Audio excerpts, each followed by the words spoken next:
नमस्कार दोस्तों, स्वागत है आप सभी का एमजी कॉन्सेप्ट ऐप पर। जल्दी से सभी लोग आ जाइए, फिर स्टार्ट करते हैं आज की क्लास। देखिए, आज की क्लास पहला लाइव बैच की पहली लाइव क्लास, पहला ऑनलाइन लाइव बैच है मेरा ये, जिसकी आज पहली क्लास होने जा रही है। आज की क्लास में आपको कुछ भी नहीं लिखना है, केवल और केवल जो चीजें समझाई जाएंगी आपको, वो आपको सामने की तरफ देखना है और चीजों को समझना है। ठीक है, क्वेश्चन भी कराऊंगा और चीजें भी समझाऊंगा। कैसे मैंने 5 सिलेक्शन लिए, 5 सिलेक्शन में मेरे पास क्या क्या चीजें थी जिसकी वजह से मेरा रास्ता आसान हो गया। ठीक है, वो सारी चीजें मैं आपको आज समझाने वाला हूं, साथ के साथ क्वेश्चन भी हम करेंगे। ठीक है, तो आखिर तक बने रहिएगा, क्योंकि पूरे बैच में लास्ट तक जब हम जाएंगे आप ये महसूस कर जाएंगे कि भाई जो पहली क्लास में बताया था ना, एक एक चीज वाकई में वैसी ही मिली। और लास्ट तक आपको ये पता लग जाएगा कि स्पीड ना बनने का कारण क्या था।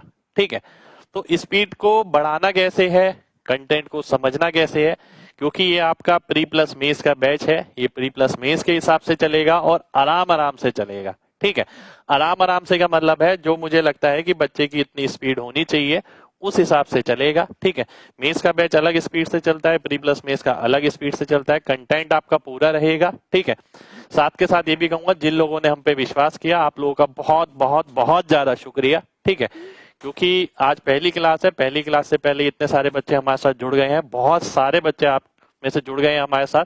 तो जो नहीं जुड़े हैं वो भी जुड़ सकते हैं।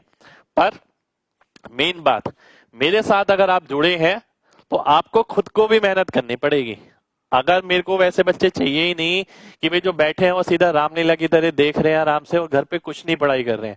देखिए, ये मेरा दावा है, ये आपकी जिंदगी की आखिरी कोचिंग होगी। इसके बाद अगर कोचिंग लेने की जरूरत पड़े तो देखिए, लानत है हमारे पढ़ाने पर, मैं सीधी सी बात कहता हूँ। ठीक है, इसके बाद आपको कभी कोई कोचिंग लेने की जरूरत नहीं पड़ेगी। और देखिए, जिंदगी भर कोचिंग ही तो नहीं लेते रहेंगे, आपको सिलेक्शन भी तो लेना है ना। तो सिलेक्शन लेते वक्त ऐसा क्या, पढ़ाई करते वक्त ऐसी क्या कमी रह जाती है जिस बच्चे का सिलेक्शन नहीं हो पाता है। आज पहले मैं एक एक करके उन मुद्दों को उठाऊंगा, आराम आराम से सारी चीजों को समझाऊंगा आपको। केवल ना, देखिए ये चीज समझनी बहुत जरूरी है कि भाई सिलेक्शन क्यों नहीं हो पाता है। सिलेक्शन, आप इतना पढ़ाई करी, आपने कोचिंग भी ले ली, आप लगातार कंटेंट भी बनाते रहे, ठीक है, तब भी ऐसा हुआ कि सिलेक्शन नहीं हो पाया। और फैक्ट के साथ चलेंगे बिल्कुल, यानी फैक्ट्स आपको पता होने चाहिए कि फैक्ट्स क्या है, जानकारी लेते हुए चलना है। देखिए, अगर आप देखें 30 से 35 लाख बच्चे हैं जो फॉर्म भरते हैं, है ना।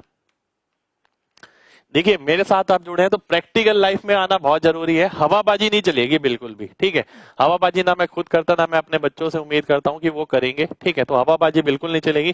प्रैक्टिकल फैक्ट्स को लेते हुए चलना है, नॉलेजेबल इंसान बनना है। ऐसा नहीं है कि कहीं से कुछ भी सुना और कुछ भी बता दिया, ऐसा बिल्कुल भी नहीं। 30 से 35 लाख बच्चे फॉर्म भरते हैं, ठीक है, ये मान के चलते हैं। ठीक है, जिनमें से मान लेते हैं कि 15 लाख प्री देते हैं। ठीक, इसमें से 2 लाख के करीब मेंस देते हैं। ठीक है, और इसमें से मान लेते हैं 10,000 को नौकरी मिलती है।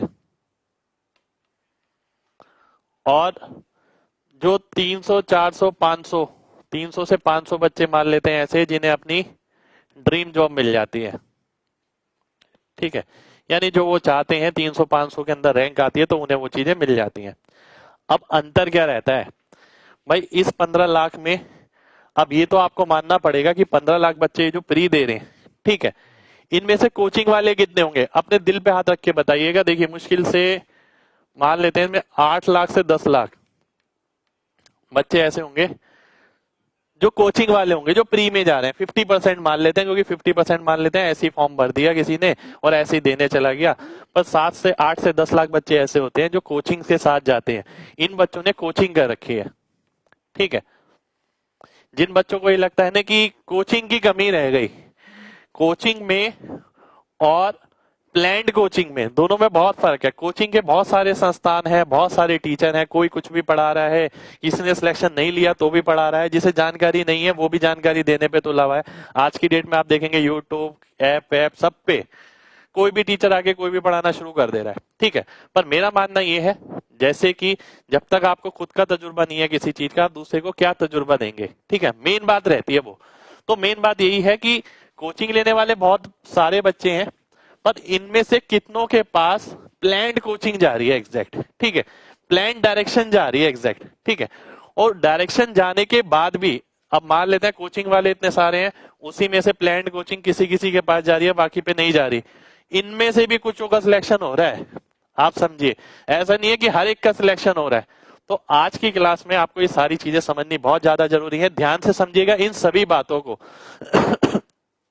देखिए जो तजुर्बा है ना, मेरे 5 सिलेक्शन का तजुर्बा है कि मैं 5 बार इंस्पेक्टर किस तरीके से बना, ठीक है। 5 बार बनने में कोई बहुत बड़ी बात नहीं है, आप एक बार खेल समझ जाते हैं, खेल के रूल है कुछ, वही आपको समझने हैं, वो सारी चीजें आज आपको बताई जा रही है। तो खाली कोचिंग के भरोसे ही नहीं बैठना है, ठीक है। मेरे साथ जितने भी बच्चे जुड़े हैं, चाहे वो किसी बैच में जुड़े हो, मैं हमेशा बताता हूँ कि आपको सेल्फ स्टडी ऐसे करनी है, ऐसे करनी है, ऐसे करनी है, और अगर आप नहीं करेंगे तो मैं भी कुछ नहीं कर पाऊंगा, ठीक है। और मेरे को वैसे बच्चे बिल्कुल पसंद नहीं है जो केवल नोट्स बनाने आए हैं कि भाई सामने देखा और नोट्स बनाने शुरू कर दिए, लाल पेन, काला पेन, पीला पेन, आप ये लेके नोट्स बनाए जा रहे हैं, नोट्स ले लेके रद्दियां इकट्ठी हो जा रही है इतनी, ठीक है। पर फाइनली क्या होता है, दिमाग में कुछ नहीं होता, और अगर चीजें आती भी है तो हम परफॉर्म नहीं कर पाते, पेपर में स्पीड नहीं बन पाती। फाइनल रिजल्ट क्या है, चाहे आपने कोचिंग ली है या नहीं ली है, रिजल्ट 0 है, आपका सिलेक्शन नहीं हुआ। घर वाले फिर कहते हैं कि भाई आपका सिलेक्शन नहीं हुआ, अब कुछ करिए आप, ठीक है, अब आप कुछ और कर लीजिए, फिर बच्चा कुछ और करना शुरू कर देता है।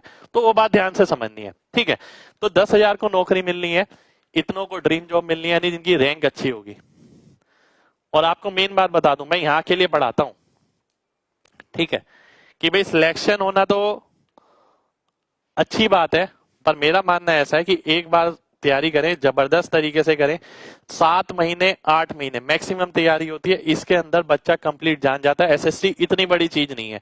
ये देखने में जरूर लगता है कि 35 लाख में से 10,000 को जॉब मिल रही है, पर इनमें से सही डायरेक्शन में, सही पाथ पे कितने लोग चल रहे हैं? बहुत कम बच्चे ऐसे होते हैं जिनके पास डायरेक्शन सही होती है, आधे से ज्यादा भेड़ चाल है बस, ठीक है। किसी ने यूट्यूब के वीडियो देख ली, यूट्यूब के वीडियो के भरोसे बैठा है, किसी ने पीडीएफ इकट्ठी कर ली, वो पीडीएफ के भरोसे बैठा है, पर प्रॉपर डायरेक्शन नहीं है। पर उसे एक दिन ये पता लगेगा कि एग्जैक्टली एक दिन मेरे को प्रॉपर गाइडेंस की जरूरत पड़ेगी और तभी मेरा सिलेक्शन होगा। यूट्यूब से, पीडीएफ से, इन सब से क्या हुआ, थोड़ा थोड़ा डाटा तो मैंने इकट्ठा कर लिया, पर एग्जैक्ट पूरा क्या है वो मेरे से रह गया। तो आपको यही चीज करनी है, अपने करियर के साथ खिलवाड़ नहीं करना है, चाहे आप किसी भी टीचर के साथ पढ़े या सेल्फ स्टडी करें, प्रॉपर डायरेक्शन होनी जरूरी है। आगे बढ़ते हैं। देखिए सामने मैंने बहुत सारी चीजें लिखी हुई हैं आज यहाँ पर, ठीक है। सिलेक्शन के लिए, सिलेक्शन के लिए अगर आप देखते हैं किसकी चीजों की जरूरत है, पहली चीज आपकी ये है, दूसरी चीज ये है, तीसरी चीज ये है, चौथी चीज ये है। पहले मैं एक एक करके आपको सारी चीजें समझाऊंगा, फिर एक एक चीज के अंदर अंदर चलेंगे, फिर बताएंगे कि भाई इसमें बच्चा ये गलती करता है, और आपको एहसास होगा हमने भी ऐसी गलतियां करी हैं, शायद इसलिए सिलेक्शन नहीं हो पाया। कोचिंग तो हमने ले ली। सबसे पहले updated content as per exam point of view, ठीक है, विद एक्सपेक्टेड चेंजेस। अब देखिए कई लोग क्या करते हैं कि अपडेटेड कंटेंट, अपडेटेड कंटेंट क्या होता है? अपडेटेड कंटेंट का मतलब ये नहीं है कि कंटेंट मुश्किल बना देना, ठीक है। अपडेटेड कंटेंट का मतलब ये है कि जो भी चीजें एग्जिस्ट करती थी वो दूसरे नजरिए से कैसी देखी जा सकती है। अपडेटेड कंटेंट का मतलब केवल ये रहता है, ठीक है। तो अपडेटेड कंटेंट के साथ मैंने लिखा है as per exam point of view. देखिए मुश्किल क्वेश्चन बनाना बहुत आसान है, हमारे पास भी लाखों की तादाद में क्वेश्चन पड़े हैं जो डराने के लिए बहुत अच्छे हैं बच्चे को, पर हमें आपको डराना नहीं है, हमें आपको जगाना है, हमें आपको उठाना है, ठीक है, बात समझिएगा। तो अपडेटेड कंटेंट का मतलब केवल और केवल ये है जो एसएससी पॉइंट ऑफ व्यू से आपका इंपॉर्टेंट है, उस सभी मुद्दों पे हम काम करेंगे। और आप लोगों से भी यही कहूंगा कि updated content as per SSC point of view या as per your exam point of view, जो एग्जाम में भी आ सके, ठीक है। अपडेटेड कंटेंट का मतलब ये नहीं है कि हमें अपनी बेइज्जती करवानी है कोई बहुत मुश्किल सा क्वेश्चन करके और हमें लग रहा है कि ये आ नहीं रहा। आप ये तो देखिए पेपर में क्या आ रहा है, ठीक है। तो पेपर के हिसाब से अपडेटेड कंटेंट पे हम जाएंगे विद एक्सपेक्टेड चेंजेस, कि भाई एक्सपेक्टेड चेंजेस, ये क्वेश्चन इस तरीके से आता था, इसमें ये चीज ऐसे बन सकती है, ठीक है। और वो एक्सपेक्टेड चेंजेस ऐसे होते हैं कि बच्चा अगर थोड़ा सा दिमाग स्विच करे तो वो पकड़ सकता है, ठीक है। पर मुश्किल क्वेश्चन में ऐसा होता है कि बच्चे को बहुत गहराई में जाना पड़ता है, उसे ऐसा लगता है ये क्वेश्चन उसे आता नहीं है, जिसकी वजह से उसका कॉन्फिडेंस डाउन हो जाता है और वो सोचता है उसका सिलेक्शन नहीं हो पाएगा, वो एग्जाम में भी नहीं आता। तो इसलिए ये बोलना बहुत जरूरी है कि राइट डायरेक्शन सबसे ज्यादा जरूरी है, ठीक है। तो अपडेटेड कंटेंट का मतलब यही है, ठीक है। अपडेटेड कंटेंट हम इसमें रखेंगे पर as per exam point of view रखेंगे, ठीक है। मेरे को आपकी बेइज्जती नहीं करनी है, मैं ये नहीं दिखाना चाहता कि आपको ये नहीं आता, आपको वो नहीं आता, आपको बहुत कुछ आता है, पर एसएससी और क्या क्या बदलाव कर सकता है और एग्जामिनर क्या क्या सोच सकता है, उस पर हम बात करेंगे इस पूरे कोर्स के अंदर, है ना। दूसरी चीज है आपकी राइट डायरेक्शन या प्लानिंग। ठीक है, अब आप में से बहुत सारे बच्चे तैयारी कर रहे हैं, बात समझिएगा ध्यान से। आप में से बहुत सारे बच्चे तैयारी कर रहे हैं, उनकी कोई प्लानिंग नहीं है, कोई डायरेक्शन नहीं है, बस पढ़े ही जा रहे हैं। उन्हें ऐसा लगता है कि भाई दूसरा बंदा जो सिलेक्शन लेता है ना, वो भी सिर्फ पढ़ पढ़ के कुछ भी लगातार पढ़ता रहता होगा, सिलेक्शन ले लेता होगा। नहीं, आपको अपनी वीकनेस और स्ट्रॉन्ग पॉइंट पता होने चाहिए। जब तक आपको अपनी वीकनेस और स्ट्रॉन्ग पॉइंट नहीं पता, आप एग्जाम में सक्सेसफुल हो ही नहीं सकते। तो ये चीज सबसे पहली है कि आपको अपने वीक पॉइंट और स्ट्रॉन्ग पॉइंट पता होने चाहिए, उसके हिसाब से आपको काम करना है। रही बात स्ट्रेटेजी की, स्ट्रेटेजी मैंने पूरी एमजी कॉन्सेप्ट ऐप पर और यूट्यूब पर दोनों जगह डाल रखी है, कोई भी बच्चा चाहे उसे देख सकता है, चाहे वो इंग्लिश की स्ट्रेटेजी हो या फिर मैथ की स्ट्रेटेजी हो। ठीक है, एक स्ट्रेटेजी मैं उसकी भी लाऊंगा आप लोगों के लिए जो प्री के पेपर की होगी। ठीक है, बहुत जल्दी लाऊंगा। उसके बाद आते हैं परफॉर्मिंग एबिलिटीज। ठीक है, अब बात को ध्यान से समझिएगा। एक बच्चा है, उसने कहा कि भाई हाँ मेरे को तैयारी करनी है, उसने कंटेंट पढ़ लिया बहुत अच्छा।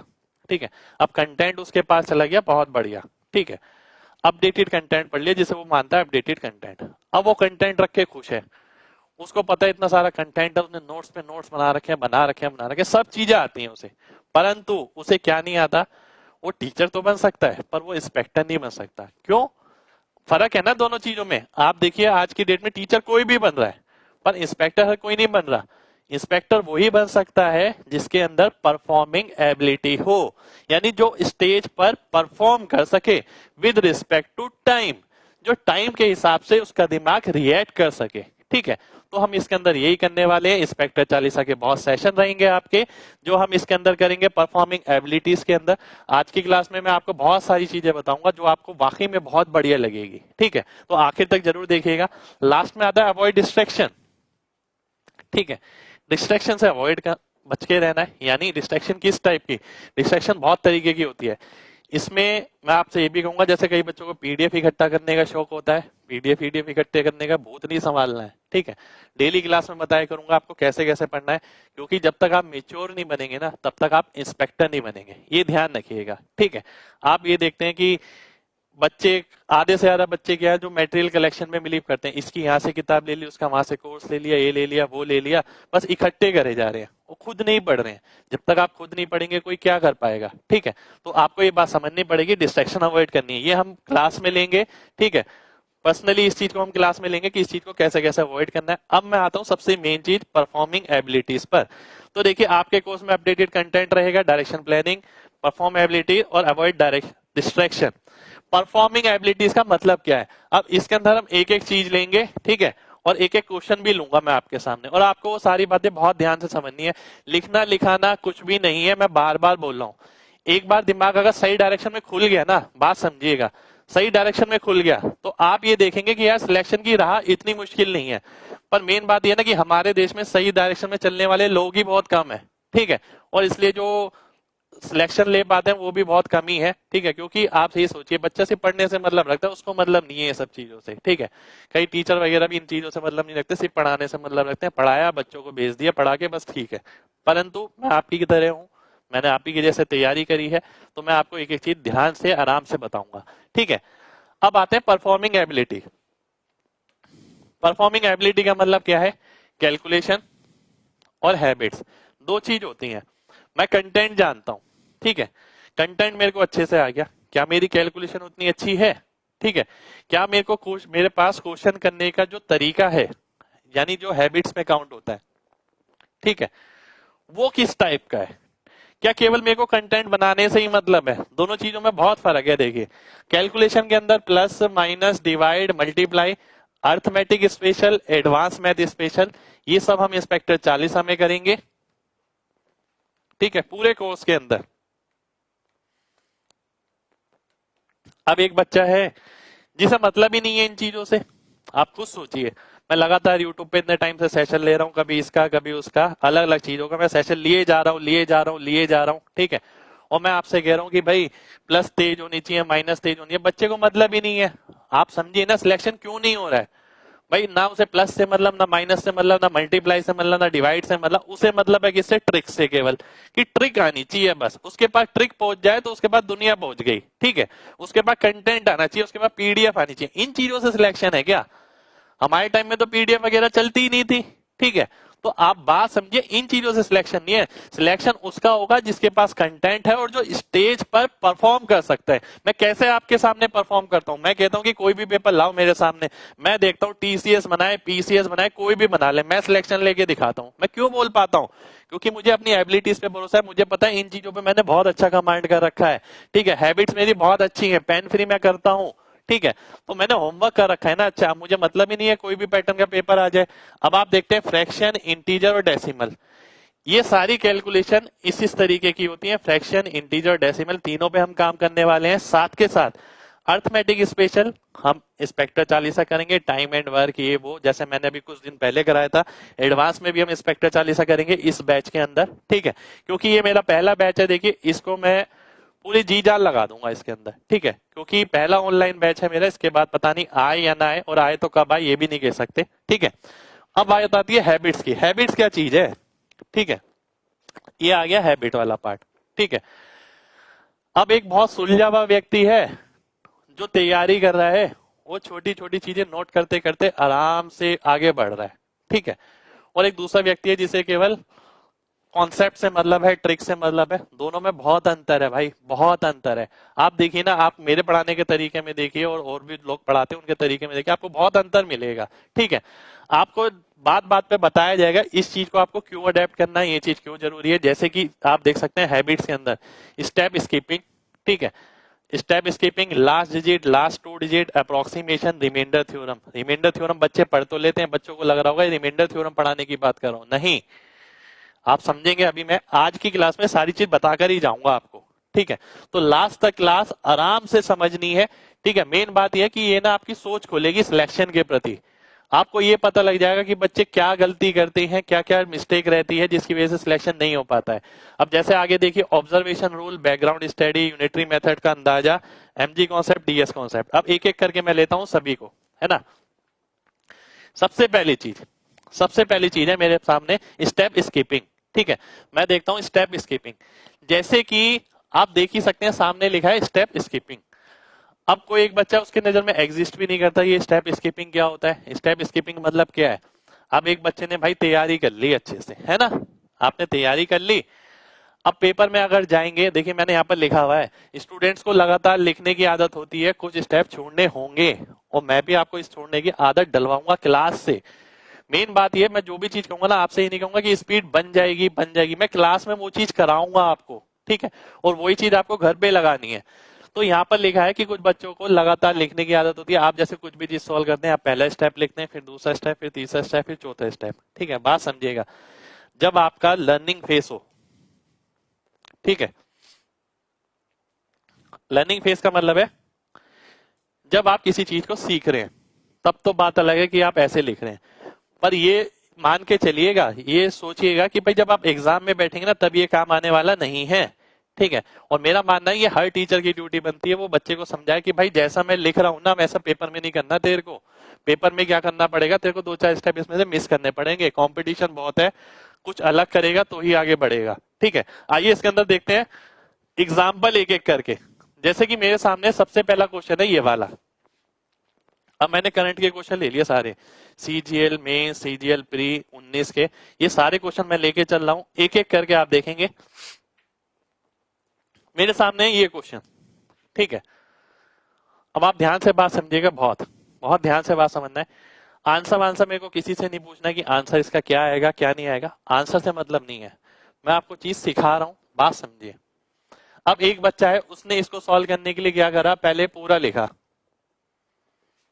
पहले उसने ये पूरा लिखा 5x plus 2y upon 10x plus 3y equal to 5/9, है ना। फिर उसने क्या करा, इसको मल्टीप्लाई करा, इसको मल्टीप्लाई करा, और फिर लिखा 9 पंजे 45x प्लस 18y, है ना। 10 पंजे 50, 5 तिये 15, 50x प्लस 15y, ये दूसरा स्टेप लिखा। फिर इसके बाद x और y के लिए सॉल्व किया, 5x इक्वल टू 3y, और फिर x बाय y का रेशियो निकाला।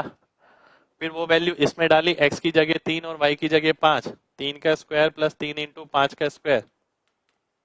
ठीक है, और फिर नीचे वाले में भी वैल्यू डाली और फिर सॉल्व किया। बात समझिएगा, एक बच्चा ये है, ठीक है, जब तैयारी करता है ना वो उस वक्त ये नहीं सोचता कि भाई यार पेपर में क्या मैं इतना लिखूंगा, ठीक है, और इसी चीज को वो दूसरे नजरिए से देख सकता है, वो लगातार हम लेके चलेंगे साथ में, ठीक है।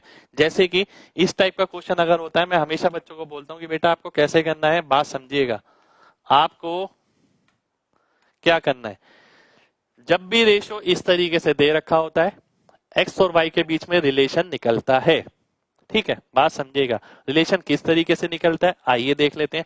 रिलेशन निकालने के लिए हम क्या करते हैं, पास वालों को गुणा कर देते हैं, दूर वालों को गुणा कर देते हैं। अगर मैं पास वालों को गुणा करता हूं और दूर वालों को गुणा करता हूं, तो मैं देखता हूं एक बारी में एक पे फोकस करेंगे। 5 धाम 50 हो गया, 9 पंजे 45 हो गया, 50 में से 45 गया, 5 आ गया। पहला स्टेप मैंने ये लिखा, ठीक है। मैंने देखा 5 तिया 15, 9 दूनी 18, 18 में से 15 गया, 3 आ गया। तो मेरा फर्स्ट स्टेप ये रहा, ठीक है। अब यहां पर 2 स्टेप बच गए और इसी को हम स्टेप स्किपिंग कहते हैं, कि काम के स्टेप पे आपको सीधा जाना है, ठीक है, सीधा सीधा स्टेप पे जाना है। आइए आगे देखते हैं। अगर मैंने देखा है 5x इक्वल टू 3y है, अब मैं आपको बताता हूं कि अगर 5x अगर 3y के बराबर है, ध्यान से देखिएगा, एक एक करके सारी बातें समझ आएंगी, ध्यान से देखते रहना बस। ये वाई स्क्वायर है, 5x इक्वल टू 3y है ना। अब फिर मैं बच्चे को ये भी बोलता हूं कि यार इसे रेशियो में क्यों लिखते हो आप, जरूरी है क्या? अगर दो चीजें आपस में ऐसे इक्वल हैं, तो जो इसके साथ आती है वो ये हो जाती है, जो इसके साथ आती है वो ये हो जाती है, यानी x की वैल्यू 3, y की 5। अगर मैं x की 3 रखता हूं, 3 तिया 9 दूनी 18। अब वो लिखने की जरूरत नहीं है उस बच्चे को, 5 पंजे 25 तिया 75।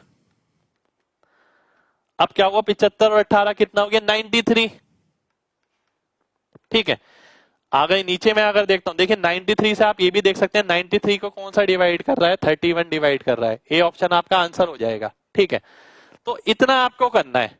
अब आप ऐसा नहीं है देखिए आप इसे पूरा डिटेल में बना रहे हैं, देखिए दोनों सॉल्यूशन में कितना फर्क है। जो एक नॉर्मली वो बच्चा कर रहा था पूरा एक एक स्टेप करके, और एक मैंने आपको बताया कि पहला स्टेप ये लिखना है, दूसरा स्टेप इस तरीके से, और नीचे वाले में भी वैल्यू डालिए। 4 3 3 9 चौक 36 और 25 9 225, ठीक है। इसे सॉल्व करिए और आंसर निकालिए। 93 देख के मुझे पता लग रहा है 31 आ गया, और मैंने वो भी सोल्व नहीं किया। कितने सारे स्टेप स्किप करे, कम से कम 3 से 4 स्टेप स्किप करें हमने इसके अंदर। तो यही सिलेक्शन का तरीका है, स्टेप आपको स्किप करने पड़ेंगे। चीजें आने से कुछ नहीं होगा, चीजें दुनिया भर को आती है, सबको आती हैं, ठीक है। तो आपको ये बात समझनी पड़ेगी, स्टेप स्किपिंग एक कला है जो आपको लगातार क्लास से सीखनी पड़ेगी, ठीक है। आइए आगे बढ़ते हैं। अगर मैं आपसे बोलता हूं एक क्वेश्चन और है मेरे पास, ये भी अभी करंट का क्वेश्चन है और इसे भी मुझे करना है, और मैं आपको बताऊंगा कि भाई स्टेप स्किपिंग किस तरीके से रहेगी। बात समझिएगा। एक बच्चा है, उसने ये करा कि भाई ये तीनों जीरो के बराबर हैं, तो ये भी जीरो होगा, ये भी जीरो, ये भी जीरो। अब उसमें क्या करा बच्चे ने कि भाई a प्लस बी अगर -2 जीरो के बराबर है, तो a प्लस बी 2 आ गया। इसी तरीके से उसने क्या करा, b प्लस सी 5 आ गया, ठीक है। इसी तरीके से उसने क्या करा, c प्लस ए 5 आ गया। अब वो इसे ऐड करता है, तो देखता है 5 5 10 2 12, 2 बार ए 2 बार बी 2 बार सी, तो ये कितना हो गया, 12/2 यानी 6 आ गया। अब वो इंडिविजुअल वैल्यू निकालता है, इंडिविजुअल वैल्यू निकालेगा फिर सॉल्व करेगा। अब आपने देखा कि a प्लस बी प्लस सी इतना है, a प्लस बी अगर 2 है तो c कितना आ गया, 4 आ गया। b प्लस सी इतना है तो a कितना आ गया, 1 आ गया। c प्लस a इतना है तो b कितना आ गया, 1 आ गया। अब वो ये वाली वैल्यू यहाँ पुट करता है, बात समझिएगा। अब उसने ये वाली वैल्यू यहाँ पुट करी, b प्लस सी कितना था 5, a यानी 1, c प्लस a कितना था 5 यानी 1 यानी -1, ये 9 आ गया और ये 3 आंसर आ गया, ठीक है। अब एक बच्चा है ऐसा जिसने ये किया, ठीक है, बात समझिएगा। यहीं पर ही समझ आएगा सिलेक्शन क्यों हो रहा है और क्यों नहीं हो रहा है। पर आपको ऐसा नहीं करना है, ठीक है। आपको बात समझनी है ध्यान से। मैंने आपसे बोला कि भाई अगर ये 3 वैल्यू 0 के बराबर है, a प्लस बी 2 के बराबर होगा, b प्लस सी 5 के बराबर होगा, c प्लस ए 5 के बराबर होगा। क्योंकि ये तीनों 0 होंगे तभी तो आंसर 0 आएगा। यहाँ स्क्वायर लगा हुआ है। 0 कब हो सकते हैं, जब c प्लस ए 5 हो, b प्लस सी 5 हो, a प्लस बी 2 हो, है ना। अब आप देख सकते हैं b प्लस सी भी 5 है, c प्लस ए भी 5 है। इसका मतलब a और b तो आपके बराबर हो जाएंगे। a और b अगर आपके बराबर होते हैं तो a भी 1 हो गया और b भी 1 हो गया। अब मैं ये चीज यहां रख देता हूं, बी प्लस सी कितना है 5, तो ए भी 1 है। फिर आप देखते हैं सी प्लस ए कितना है 5, बी भी 1 है आपका -1, तो ये आंसर कितना हो गया √9। √9 का मतलब 3 आपका आंसर आ गया। तो 3 आपका आंसर हो जाएगा, 3 नेट आंसर आ जाएगा। ठीक है, चलिए बहुत बढ़िया भाई, बहुत बढ़िया, वेरी गुड। ठीक है, तो आपको ये बात समझनी पड़ेगी, ये स्टेप स्किपिंग की कला है। ठीक है, जिसमें आप में से काफी बच्चे इन चीजों से रूबरू नहीं रहते हैं और आपको लगता है नहीं यार काम तो चल ही रहा है, आंसर तो आ ही रहा है। आपको ये लगता है कि जब तक आंसर सही आ रहा है तब तक आपकी तैयारी बहुत बढ़िया चल रही है, पर एग्जाम में जाके जब स्पीड नहीं बनती ना, तब पता लगता है स्पीड के लिए तो हमने कभी कुछ काम ही नहीं किया, तो स्पीड बनेगी कहां से।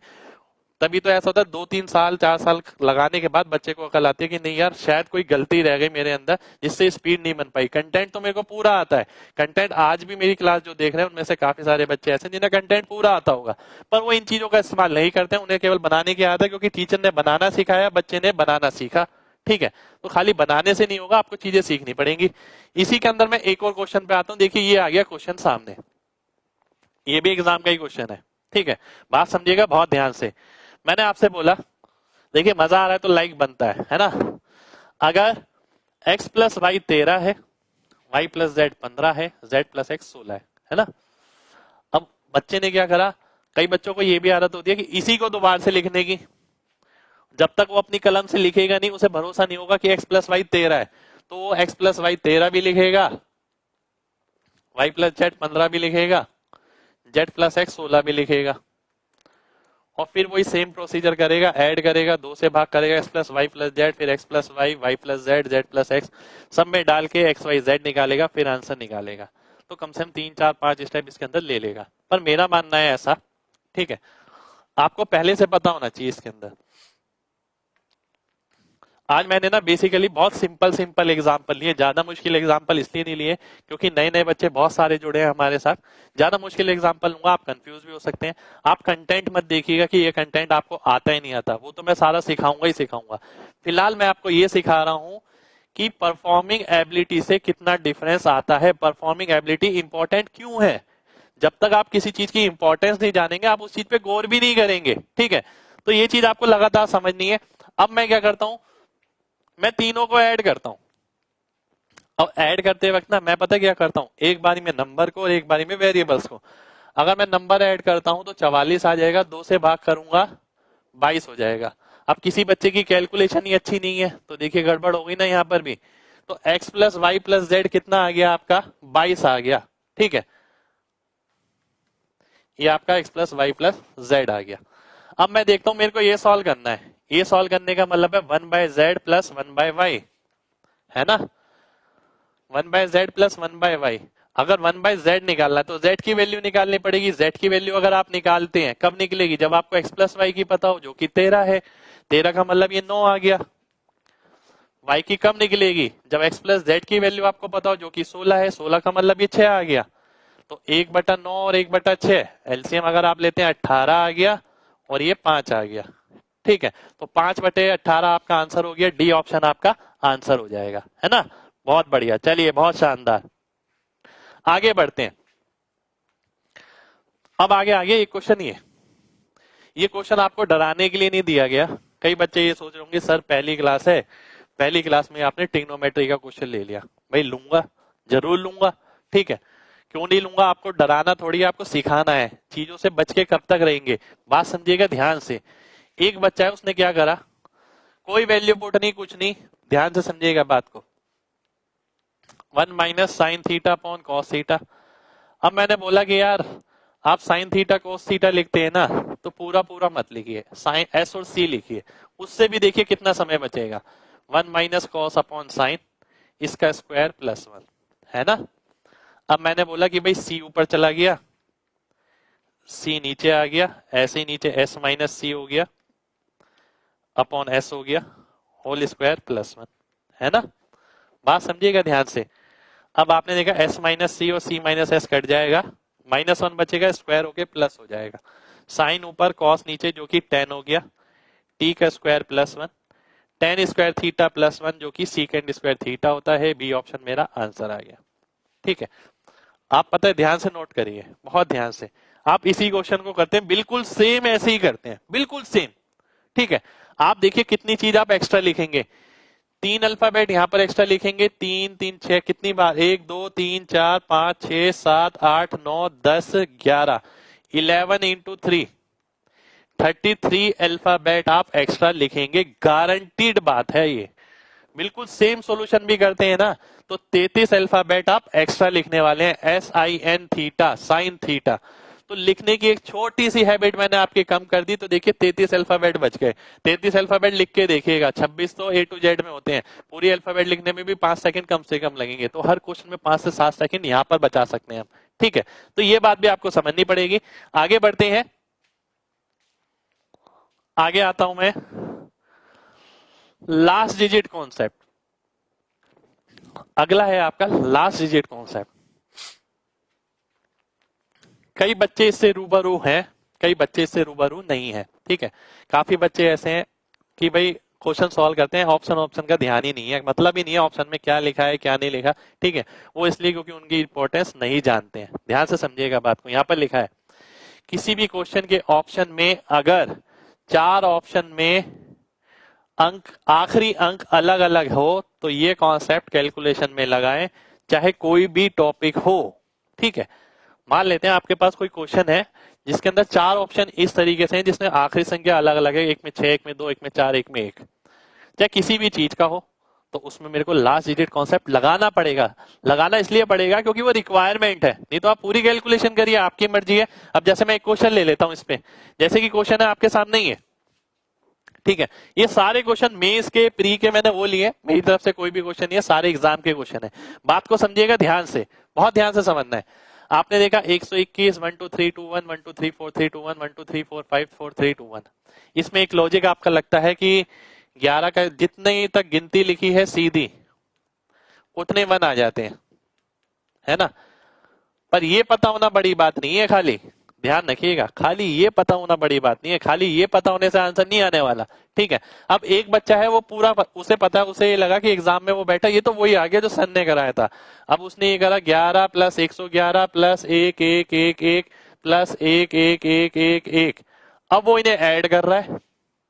ठीक है, अब वो इन्हें ऐड कर रहा है पूरा, और उसके बाद वो आंसर करेगा। अब इसमें उसकी बेवकूफी है कि भाई उसने ये चीज नहीं समझी कि भाई ये क्वेश्चन तो बिना पेन के हो सकता था, पर वो कब होता, जब उसे पहले से पता होता कि अगर मेरे दिमाग में ये चीज है, किसी भी क्वेश्चन में चारों ऑप्शन अलग अलग हैं, अलग अलग आखिरी संख्या है, आखिरी अंक अलग अलग है, 5 6 4 1, तो केवल आखिरी अंक देख के आंसर मार्क हो सकता है। तो लिखने की जरूरत ही नहीं है, इसमें भी 1 आएगा, इसमें भी 1, इसमें भी 1, इसमें भी 1, आंसर में क्या आ जाएगा, 4 आ जाएगा। तो सी ऑप्शन मेरा आंसर हो जाएगा, मैं बोलूंगा सी ऑप्शन मेरा आंसर हो गया। ठीक है, हाँ भाई, तो एक बार दोबारा से समझिए बात को,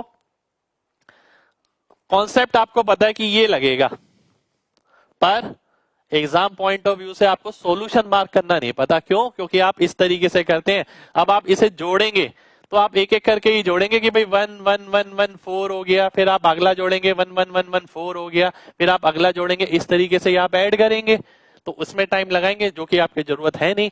ये क्वेश्चन तो बिना पेन के हो सकता था, पर कब होता, जब आपको पता हो कि भाई किसी भी क्वेश्चन में ऐसे ऑप्शन हो जिसके आखिरी अंक अलग अलग हैं, तो केवल आखिरी अंक पे काम करना है, उसी से आपका आंसर आ जाएगा।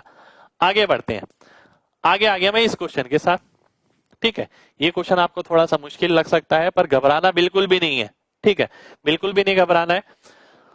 मैं देखता हूं 11 का स्क्वायर, 12 का स्क्वायर, 21 के स्क्वायर तक ऐड करना है और आंसर बताना है ना।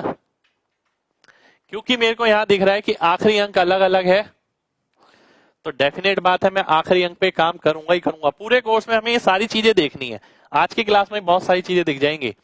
अगर आप देखते हैं 1 का स्क्वायर, 2 का स्क्वायर कहां तक, 1 का स्क्वायर 9 के स्क्वायर तक, और ऐसा 2 बार होगा, है ना, प्लस 1 का स्क्वायर।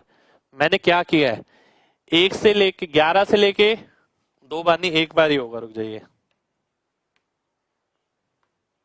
ठीक है, 11 के स्क्वायर से लेके आपने कहां तक करा, 21 के स्क्वायर तक। ठीक है, 21 के स्क्वायर तक करेंगे और उसके अंदर 1 ऐड कर देंगे, फिर आपका आंसर आ जाएगा।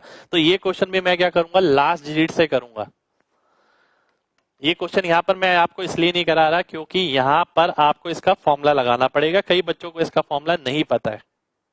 ठीक है, तो आपको बस एक आइडिया दिया है कि भाई इस क्वेश्चन को भी आप आखिरी अंक से कर सकते हैं।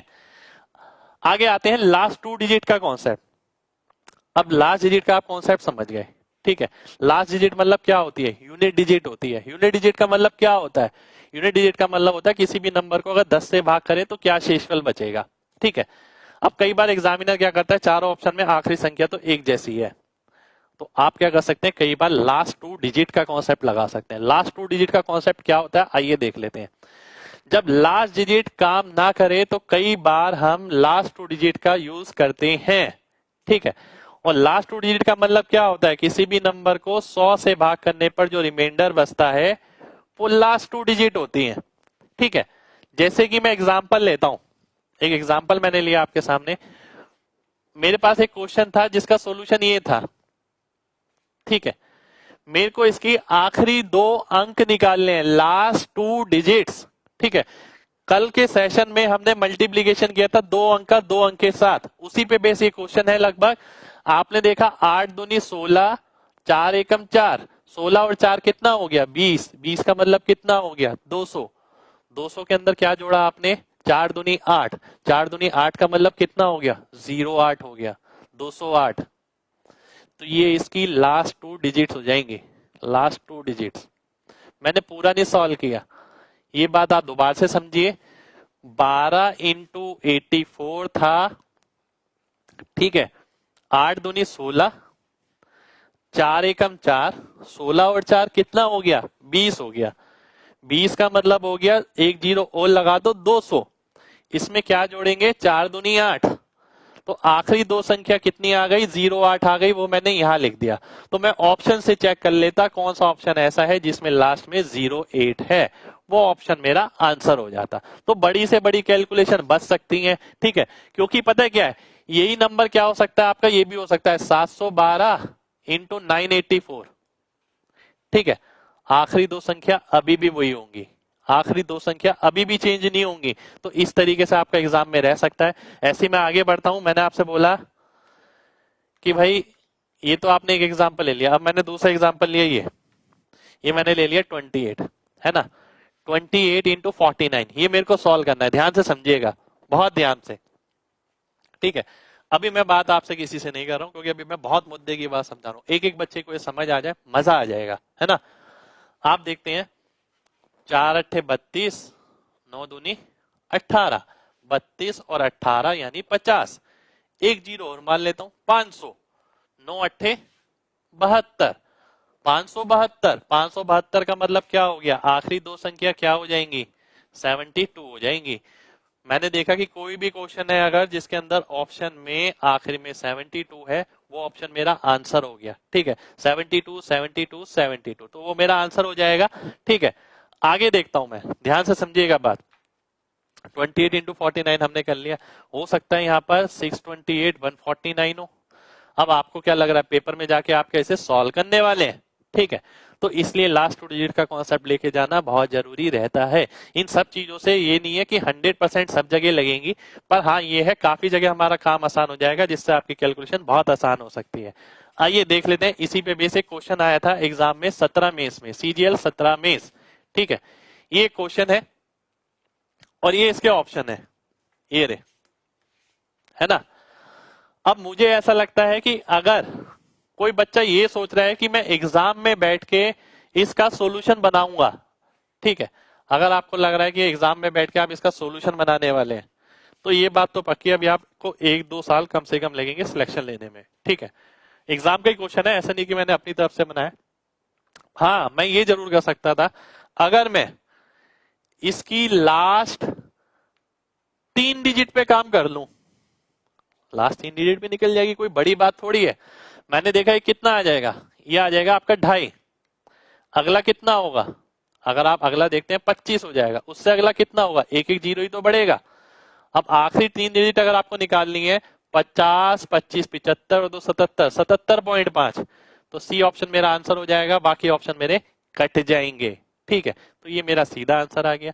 अब चाहे 8 टर्म लिखा होता यहाँ पर या 80 टर्म लिखा होता, आखिरी की 3 संख्या तो ये ही रहेंगी, ये चेंज नहीं होने वाली, ठीक है।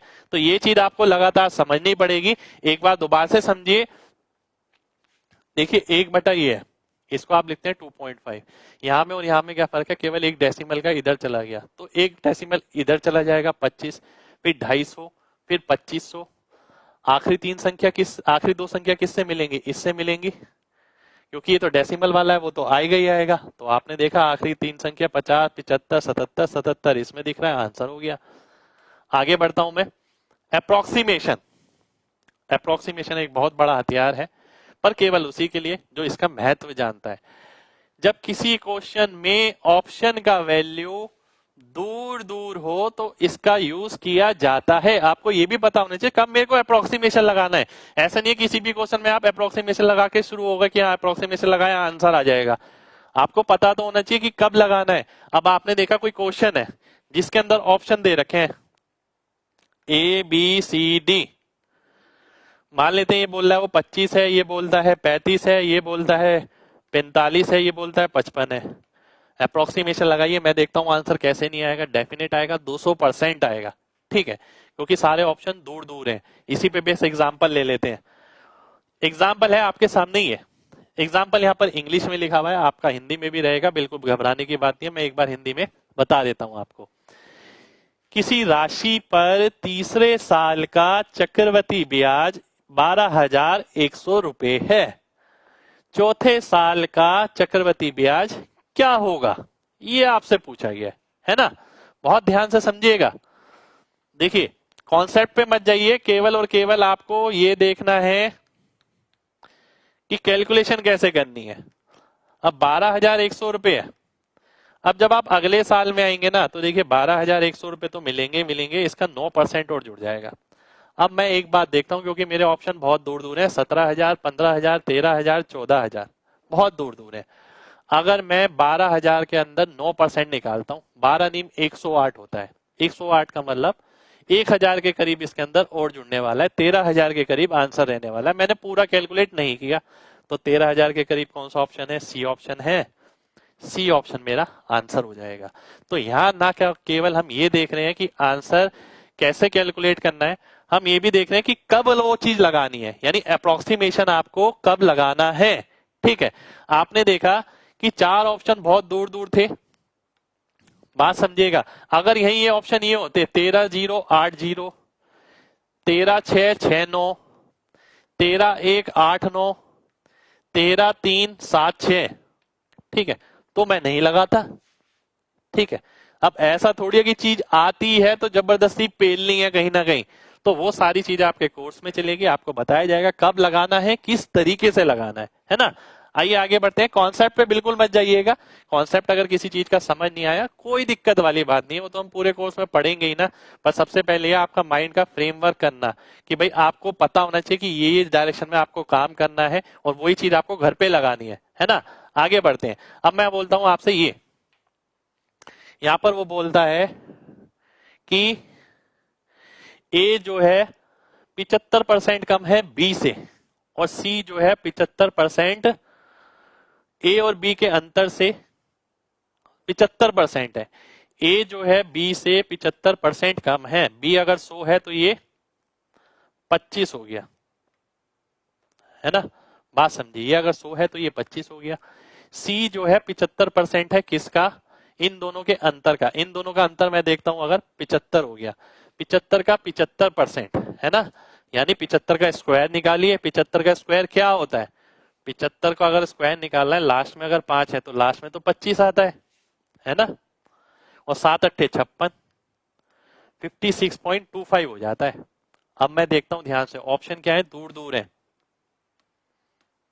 तो पूरा कैलकुलेट थोड़ी करूंगा मैं देखता हूं ये 25 है, ये कितना है 56.25, तो ये इससे कितना बड़ा हो गया 31.25। अब इसका परसेंटेज निकालना है इसके ऊपर, मुझे पता है तो 100% से ऊपर आ रहा है, तो अप्रोक्सीमेट लगाऊंगा, सीधा आंसर मार्क करूंगा ए ऑप्शन। अब मैं कैलकुलेशन थोड़ी करने वाला हूं इस क्वेश्चन के अंदर, तो आपको भी यही चीज सीखनी है कि कई चीजें ऐसी होती हैं जहां आपको कैलकुलेशन करने की जरूरत नहीं होती, पर आप जबरदस्ती यहां लगे रहते हैं। 31.25 अपॉन 25, फिर 25 से काट रहे हैं एक एक करके और फिर सॉल्व कर रहे हैं, जरूरत ही नहीं है। एग्जामिनर ने ऑप्शन दिए हैं, इसका इस्तेमाल करिए थोड़ा। ठीक है, मैं ये नहीं कह रहा कि पूरा पेपर ही आपको ऐसे करना है, पर काफी हद तक आपको इन चीजों से हेल्प मिलती है। ठीक है, आगे बढ़ते हैं भाई, पक्का हिंदी पूरी रहेगी, क्यों घबरा रहे हैं? आज तो मैं केवल आपको समझा रहा हूं कि चीजें किस किस हिसाब से हैं। आपके लिए हिंदी मीडियम इंग्लिश मीडियम दोनों रहेगा, है ना? मैं हिंदी में तो समझा रहा हूं आपको, ठीक है, बाकी ये भी आपका हिंदी में रहेगा, बिल्कुल घबराने की बात नहीं है। ए की इनकम बी की इनकम से 40% है, बात समझिएगा। ए की इनकम बी की इनकम से 40% है और बी की इनकम 24% ज्यादा है इससे। ये अगर 100 हो गया, ये 124 हो गया, है ना? अब वो बोलता है ए की इनकम 40% है इससे। अगर मैं इसका 40% निकालता हूं, अब काफी बच्चों को क्या आते हैं, ये दिक्कत आती है कि इसका 40% कैसे निकालेंगे, है ना? अब वही आपको ध्यान से समझना है। अगर इसका 40% निकालना है, सीधा 4 से गुणा करिए। 12 चौक 48, 4 चौक 16, ठीक है। आपने देखा 12 चौक 48, 4 से गुणा करना है आपको सीधा सीधा। 4 से आप गुणा करते हैं, 12 चौक 48 यानी 4800 और 16 हो गया 4816, तो 48.16 आ गया, ठीक है। ये मेरा इसका 40% हो गया, बी का 40% ए की इनकम है, ठीक है। अब आप देखते हैं यहां से यहां, ठीक है, एक बार दोबारा से देख लेते हैं। ए की जो इनकम है वो बी की इनकम से 40% है, ठीक है। 40% आपको कैलकुलेट करना है किसका, 124 का। 124 को अगर मैं 4 से मल्टीप्लाई करता हूं, 480 और 16 496, 49.6 आएगा। ये गड़बड़ हो गया, 49.6 है ना, ये आ गया। और मैं देखता हूं यहां से यहां में क्या अंतर है, 0.4, 50.4, ठीक है, ये अंतर है। अब इसकी कैलकुलेशन करनी है किसी बच्चे को, आपको क्या लग रहा है, आप एग्जाम में बैठ के ये करेंगे 50.4 अपॉन 49.6 इंटू 100 और फिर कैलकुलेशन करेंगे आप इसके अंदर? बिल्कुल नहीं, ठीक है, ऐसा बिल्कुल नहीं करना आपको। ध्यान से समझिए बात को। बात क्या है, आप सीधी सी एक बात समझिए। अगर आप देखते हैं ये 49.6 है, अगर ये 49.6 होता, है ना, अगर ये 49.6 होता तो 100% होता, पर उससे कितना ज्यादा है, 0.8 ज्यादा है, ठीक है। परसेंटेज की अगर आपने मेरे सेशन करें यूट्यूब पे हल्के से भी, वैसे तो मैं इसमें पूरा कराऊंगा, बात समझिएगा। जो 49.6 है, अगर मैं इसका 1% देखूं तो 0.49 हो जाएगा, 1%। तो इसका लगभग 2% और जुड़ जाएगा, तो 100 में 2 जोड़ेंगे 102, तो 102 के करीब आपका आंसर आएगा। डी ऑप्शन आपका आंसर हो जाएगा, है ना? तो डी ऑप्शन मेरा आंसर आ जाएगा। तो ये बात आपको बहुत ध्यान से समझनी है कि भाई पूरी कैलकुलेशन मेरे को नहीं करनी थी, इसमें लगभग लगभग मार्क करना था, अप्रोक्सीमेशन में मेरे को आंसर करना था। आगे बढ़ता हूं मैं। अब आती है एक बहुत बड़ी चीज, सभी लोगों को एक्टिव रहना जरूरी है इस पॉइंट पे, क्योंकि बैकग्राउंड स्टडी। आपने देखा कुछ बच्चे ने ऐसा, कभी आपने देखा कि आपके किसी के सामने क्वेश्चन लेगा, उसने तुरंत आंसर बता दिया कि भाई ये आंसर होगा। आप कहेंगे सर वो तो उसे याद होता है, पर कई बार ऐसा होता है याद नहीं भी होता। आप मेरे पास लेकर आइए, देखिए मैं आपको बहुत सारी चीजें ऐसे बता दूंगा कि तुरंत देखते ही बता दूंगा कि ये आंसर आएगा। पर वो कैसे, वो इस तरीके से होता है कि कई क्वेश्चनों के बारे में ना आपको कुछ जानकारी पहले से बहुत अच्छी होनी चाहिए। यहाँ पर लिखा है किसी भी क्वेश्चन के बारे में पहले से ऐसी यूनिक जानकारी रखना जिससे वह क्वेश्चन पेन फ्री हो सके, वह बैकग्राउंड स्टडी कहलाता है, ठीक है। बैकग्राउंड स्टडी का मतलब क्या है, किसी चीज को लेकर मेरे को पहले से काफी सारी जानकारी है जो मैंने कड़े परिश्रम से निकाली है, और मैंने वो निचोड़ के आपको दे दी कि भैया ये आपको इस तरीके से ध्यान रखना है इसके अंदर। जैसे कि एग्जाम्पल लेते हैं एक एक करके। अब जैसे ये आ गया, ये क्वेश्चन अभी करंट का है, सीजीएल 2019 प्री, ठीक है। क्वेश्चन मेरी तरफ से कोई भी नहीं है, सारे एग्जाम के क्वेश्चन लिए मैंने, ठीक है। बात समझिएगा ध्यान से। भाई यूट्यूब पे देखिए आपका 2 से 3 क्लास रहेगा, उसके बाद यूट्यूब पे क्लास बिल्कुल नहीं रहेगा, आपका एमजी कॉन्सेप्ट ऐप पर ही क्लास चलेगा। ये डेमो क्लास चल रहा है यूट्यूब पर। ध्यान से देखिए, आपने फॉर्मूला पढ़ा, a cube plus b cube equal to a plus b, है ना? और साथ के साथ आपने पढ़ा a square plus B square minus a b, ठीक है। अब ये तो भाई हर किसी ने पढ़ लिया, ये किसने नहीं पढ़ा? पर ध्यान से बात समझिएगा, इसके साथ आप इसे ऐसे भी लिख सकते हैं,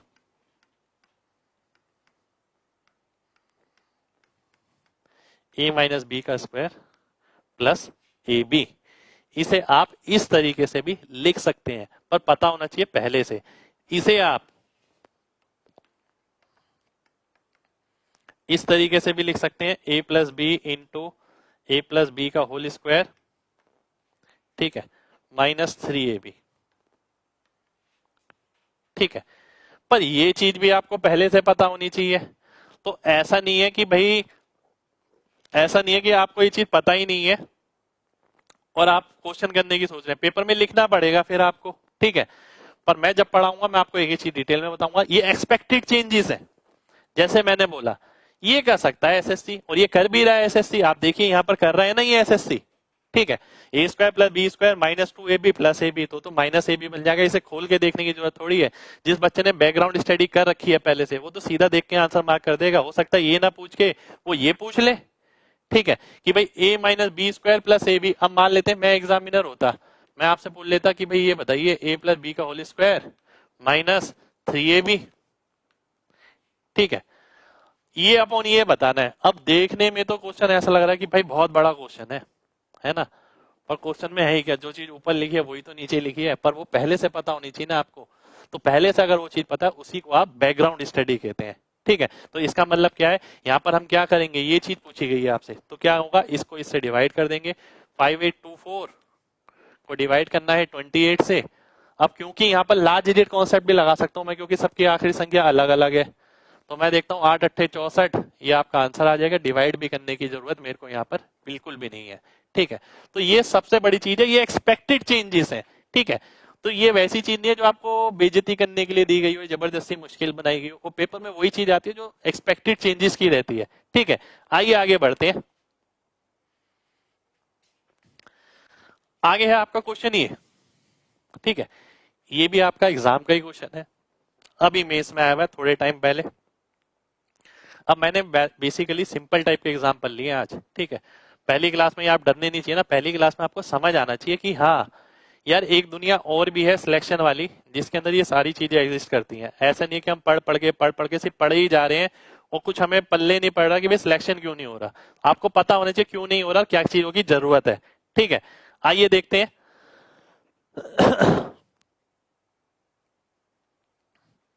सब चीज क्लास में चलेगी भाई, क्लास में तो सब चीज प्रॉपर ही चलेगी, एक एक चीज चलेगी, बिल्कुल घबराने की जरूरत नहीं है। 6-7 महीने आपका बैच चलेगा, बिल्कुल घबराने की बात नहीं है। अब ये आ गया, अब इसमें एक बच्चे को ना दो चीजें पहले से पता होनी चाहिए। पहली चीज ये, एक क्वेश्चन बनता है इसमें nth टर्म का,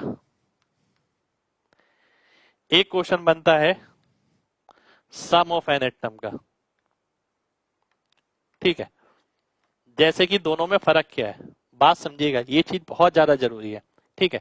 और अगर कोई बच्चा ये सोच रहा है ना कि मैं बिना ऑप्शन के इस क्वेश्चन को बना के करूंगा, तो भाई करते रहिए, कौन मना कर रहा है आपको, ठीक है। मना तो कोई नहीं करेगा, पर सिलेक्शन नहीं होगा। और आप जुड़ रहे हैं हमारे साथ तो इसी इरादे के साथ जुड़ रहे हैं कि सिलेक्शन लेंगे, ठीक है। तो बात को आपको ध्यान से समझना है बिल्कुल। आइए देखते हैं क्या मतलब है दोनों का। यहाँ पर आपसे सम पूछा गया है up to n terms. n terms को अगर आप ऐड करते हैं तो सम कितना आएगा ये आपको बताना है, ठीक है। अब मैं अगर n की जगह 1 ले लेता हूं तो केवल 4 आएगा। n की जगह अगर आप 1 लेते हैं तो 4 आना चाहिए। मैं देखता हूं n की जगह अगर मैं 1 रखता हूं, 1 रखा मैंने यहाँ पर, 10 माइनस 1 9 हो गया, 9/81, 40/9, 40/9 में से 5/9 जाएगा, 35/9 आएगा। तो ये तो नहीं है, मेरा आंसर कितना आना चाहिए, 4 आना चाहिए। मैं यहां देखता हूं, n की जगह अगर मैं 1 रखता हूं, 8 में से गया 7, 7 तो इसे भाग ही नहीं करेगा। n की जगह अगर मैं 1 रखता हूं, 8 में से गया 7 भाग ही नहीं करेगा। ये आपका आंसर हो जाएगा। किस तरीके से, n की जगह अगर आप 1 रखते हैं, 10 में से 1 गया 9, 9/81, 40/9, 40/9 माइनस 4/9, आंसर कितना आ गया 36/9, जो कि 4 हो गया। तो ये मेरा वेरीफाई हो गया, ये ऑप्शन मेरा आंसर हो गया, ठीक है। अब इसी के अंदर और क्या हो सकता है, ये बैकग्राउंड स्टडी का पार्ट है, आपको पहले से पता होना चाहिए। एट द मोमेंट पेपर पे कुछ नहीं होगा, कुछ छोटा नहीं हो सकता। अब मान लेते हैं n=1 पे आपका आंसर नहीं आया, दो ऑप्शन मैच कर गए, आपने क्या करा, n की वैल्यू 2 ले ली। अब जब आप n की वैल्यू 2 लेंगे तो इसके अंदर ये वाली टर्म भी होगी, ये वाली भी होगी, दोनों को ऐड करना पड़ेगा। दोनों को ऐड करेंगे तो 48 आ जाएगा, ठीक है, 48 आ जाएगा। फिर आप इसे सॉल्व करके देखिए कि 48 आ रहा है नहीं आ रहा, 48 पे आपका वो आंसर मैच हो जाएगा। अब बात रही nth टर्म वाले की। इसमें एक क्वेश्चन बन जाता है, पहली टर्म अगर 4 है, दूसरी टर्म 44 है, तीसरी टर्म ये है, तो nth टर्म बताइए किससे रिप्रेजेंट होगी। ठीक है, तो आप क्या करेंगे, n की वैल्यू अगर 1 डालेंगे तो 4 आना चाहिए, n की वैल्यू अगर 2 डालेंगे तो यहां पर 44 आना चाहिए। यही डिफरेंस है इन दोनों क्वेश्चन में। n की वैल्यू 2 डालने का मतलब है दूसरी टर्म, n की वैल्यू 2 डालने का मतलब है दोनों को ऐड करके। दोनों में बस यही फर्क है और यही फर्क आपको पकड़ना होता है। ठीक है, तो इसमें बैकग्राउंड स्टडी का एक बहुत बड़ा रोल है। मेरा मानना ऐसा है कि आपको ये चीज भी पहले से पता होनी चाहिए। ठीक है भाई, आखिरी क्लास सभी का होगा। देखिए मैं डेफिनेट कह रहा हूं, अगर आखिरी क्लास नहीं हुआ तो लानत है हमारे पढ़ाने पर, ठीक है, और आपके पढ़ने पर भी। ठीक है, तो आखिरी क्लास रहेगा, आखिरी कोचिंग रहेगा, इसके बाद किसी कोचिंग की जरूरत नहीं पड़ेगी। कोचिंग ही नहीं करते रहना है, सिलेक्शन लेना भाई। इतनी चीजों के बाद भी अगर सिलेक्शन नहीं हुआ तो फिर क्या फायदा। ठीक है, आइए ये देख लेते हैं। अब ये क्वेश्चन है आपके सामने, आप उठा के देखिएगा प्रीवियस ईयर पेपर, मेंस के, प्री के, ऐसा नहीं है मैंने अपनी तरफ से दिया, मेंस का ही क्वेश्चन है अभी करंट का। ठीक है, अब ये क्वेश्चन है, इस क्वेश्चन में एक कॉन्सेप्ट लगता है, वो क्या कॉन्सेप्ट लगता है, ये कि a plus b plus c का होल स्क्वायर, बात समझिएगा, a square plus B square plus c square plus 2ab bc ca, ये हो जाता है। ठीक है, और अगर मैं ये स्क्वायर हटा देता हूं तो ये रूट बन जाता है ना। तो मेन बात ये है कि यहाँ पर रूट वाली टर्म है सभी, तो ये जो स्क्वायर करके आएगा ये एक नंबर आएगा, ये रूट वाली टर्म आएंगी आपकी। ठीक है, अब आपको क्या देखना है, सभी में 3 2 5 का इस्तेमाल हो रहा है ना। आप देखते हैं a इंटू बी, अगर आप 2 को छोड़ देते हैं, a इंटू बी कितना आ रहा है, √6। √6 कितना, पॉजिटिव √6। अब मेरे को इनके अंदर वो नंबर देखना पड़ेगा जिन्हें गुणा करने के बाद पॉजिटिव √6 आए।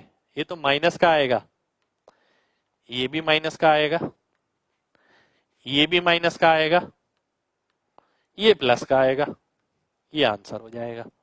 बस इससे ज्यादा क्या करना है, पर उसके लिए मेरे को पहले से ये सब चीजें पता होनी चाहिए। यही तो बैकग्राउंड स्टडी है, किसी क्वेश्चन के बारे में ऐसी यूनिक जानकारी होना जिससे वह क्वेश्चन पेन फ्री हो सके।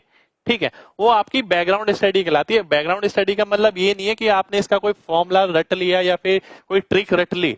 रटने वाला कुछ भी नहीं है यहाँ पर, जो रटने वाला वो घर पे ही बैठता है, ये भी ध्यान रखिएगा, रट के कुछ भी नहीं होने वाला।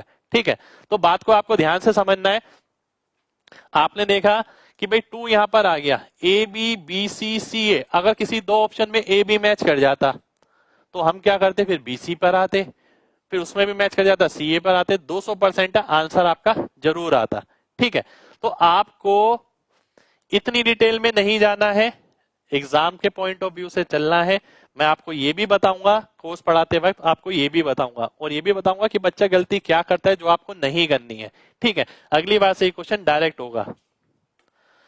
अगले क्वेश्चन पे आता हूं। अगला क्वेश्चन है इस टाइप का, है ना। कॉन्सेप्ट पे मत जाइएगा, मैं बार बार बोल रहा हूँ, कॉन्सेप्ट हम हर चीज को डिटेल में पढ़ने वाले हैं और अपडेटेड पूरा पढ़ने वाले हैं पेपर पॉइंट ऑफ व्यू से, है ना। अब ये आ गया आपके सामने, बात को समझिएगा ध्यान से।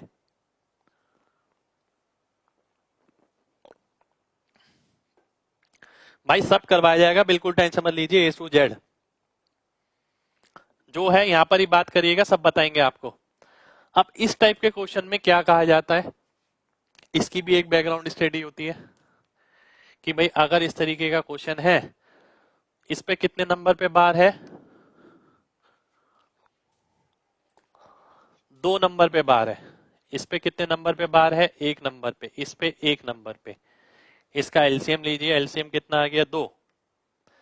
तो जो आंसर आएगा उस पे 2 नंबर पे बार होगा। आप देखते हैं इसमें भी है, इसमें भी है, इसमें नहीं है, इसमें नहीं है। ठीक है, इसके साथ साथ एक बात और बताई जाती है, मैं सारी चीज बताऊंगा आपको डिटेल में, कि ये देखिए अधिकतम कितनी संख्या पे बार नहीं है, अधिकतम 1 पे नहीं है, अधिकतम 1 में नहीं है। तो आंसर पे अधिकतम एक संख्या ऐसी होनी चाहिए जिसपे बार नहीं है। आपने देखा इस पे तो दोनों पे बार है, इसमें 1 पे बार नहीं है, बी ऑप्शन आपका आंसर हो जाएगा। ठीक है। अदरवाइज इस क्वेश्चन को करने के लिए आपको पता है कितना समय लगेगा, बहुत ज्यादा समय लगेगा इसे सॉल्व करने में, ठीक है। पर कई बार ऐसा होता है कि इससे भी क्वेश्चन सॉल्व नहीं हो पाता, होता है कई बार ऐसा। मैं ये नहीं बोल रहा कि हमेशा आप इस तरीके से ही करेंगे, पर वहां पर भी आपको तरीका बताया जाएगा आपको फिर किस तरीके से करना है, ठीक है। चलिए आगे बढ़ते हैं, मैं आपसे आगे देखता है। आगे क्वेश्चन है ये वाला, ठीक है, जो कि बहुत अच्छा क्वेश्चन है, एग्जाम का क्वेश्चन। अब आप कहेंगे सर हमने तो पढ़ा ही नहीं है, क्या पढ़ा नहीं है तो पढ़ा देते हैं भाई। ये लो, एक्स की power 4 plus X square Y square plus Y की पावर 4, इसका एक फॉर्मूला होता है आपका X square plus X Y plus Y square, है ना, into X square minus X Y plus Y square, ठीक है।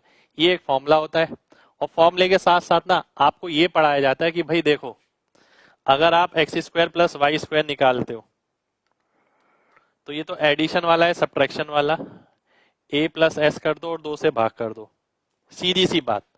और अगर आप एक्स वाई निकालना चाहते हो तो इन दोनों का अंतर कर दो और 2 से भाग कर दो। ये बैकग्राउंड स्टडी है किसी भी चीज को लेकर।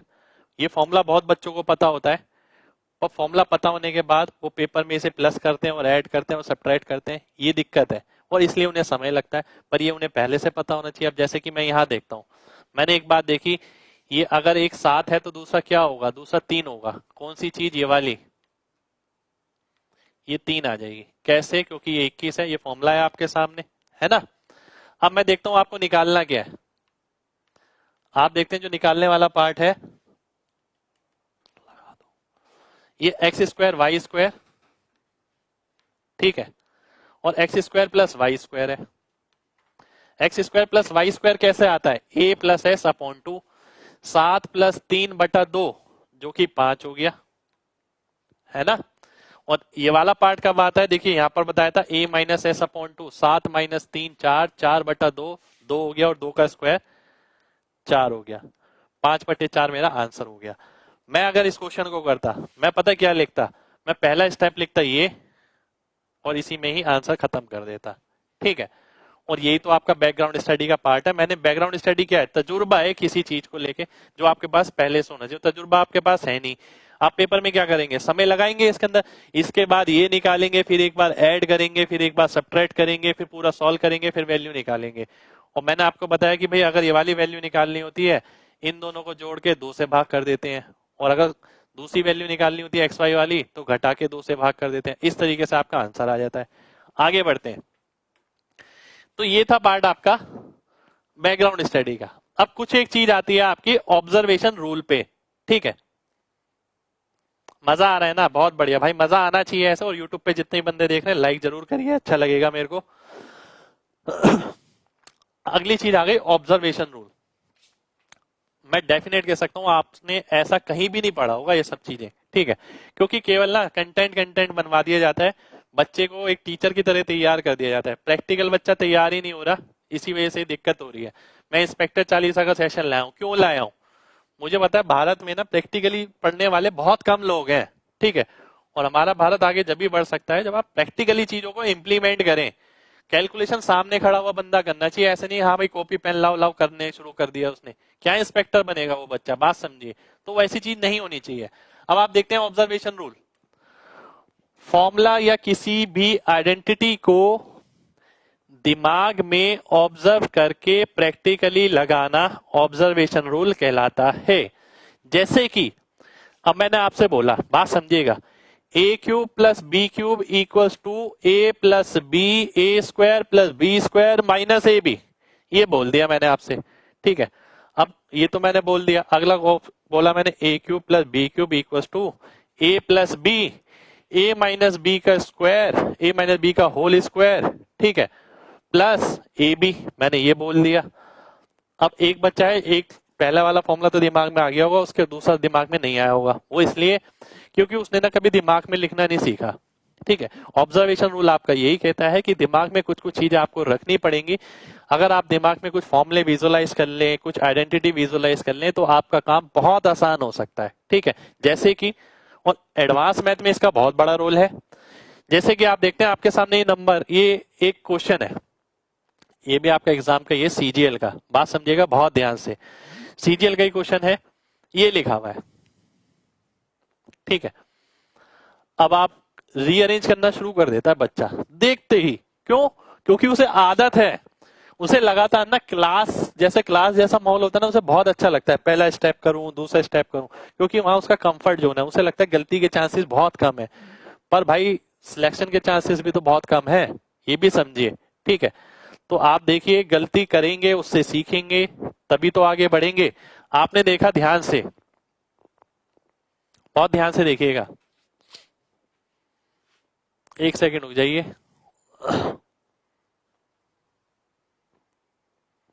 +3 है, +3, बात समझिएगा ध्यान से, ये लिखा हुआ आपके। ठीक है, अब आप देखते हैं रूट वाली टर्म, ये रही रूट वाली टर्म, और नंबर वाली टर्म ये रही। ए की जगह क्या दिख रहा है? 3 दिख रहा है। बी की जगह क्या दिख रहा है? a-1 दिख रहा है। ठीक है, 3 - 1 यानी 2। ए की जगह अगर आप 3 देख रहे हैं, बी की जगह 2 देख रहे हैं, 3 और 2 आपका 5 हो जाएगा, डी ऑप्शन आपका आंसर हो जाएगा। ठीक है, ये क्या है? ऑब्जर्वेशन है। दोबारा से देखिए, रूट वाली टर्म यहां पर है, रूट वाली टर्म यहां पर है, रूट वाली दोनों इक्वल होंगी। आप बोल सकते हैं b = a-1, और a किसके बराबर है? a बराबर है 3 के, तो b किसके बराबर हो जाएगा? 3 - 1 2 के, तो a 3 हो गया, b 2 हो गया, आंसर कितना हो गया? 5 हो गया, 5 मेरा आंसर आ जाएगा। ठीक है, चलिए बहुत बढ़िया बहुत बढ़िया। भाई आप लोगों के सबके कमेंट मेरे को दिख रहे हैं, एक एक बच्चे का कमेंट दिख रहा है, पर क्योंकि आज की क्लास ना कमेंट पढ़ने की जरूरत नहीं है, क्योंकि मैं आपसे कुछ पूछ नहीं रहा हूं, आपको कुछ बता रहा हूं, तो आपको ना केवल देखना है आज की क्लास में। अगर कुछ समझ नहीं भी आता तो भी मुझे पता है, कोई टेंशन की बात नहीं, पूरे बैच में मेरे को ये चीज समझानी है आपको। ठीक है, 6 - 6.5 महीने यही देखना है, तो आप कोशिश करिए मैक्सिमम चीजें यूटिलाइज करने की, कि मेरा दिमाग किस तरीके से चलता है आपको उस हिसाब से मैच करना है। ठीक है, अगले क्वेश्चन पे आता हूं। अगला क्वेश्चन है आपके सामने, ये अभी करंट का, ये सीजीएल 2019 प्री, इसी का क्वेश्चन है। ठीक है, अब अगर किसी बच्चे को ये लगता है कि वो यहां पर होल क्यूब का फॉर्मूला लगाएगा, 3a का होल क्यूब माइनस √2b का होल क्यूब, और फिर पूरा फॉर्मूला लिखेगा, तो देखिए भाई गड़बड़ है।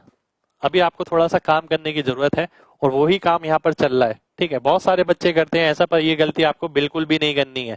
ठीक है, तो ध्यान से समझिएगा बात को।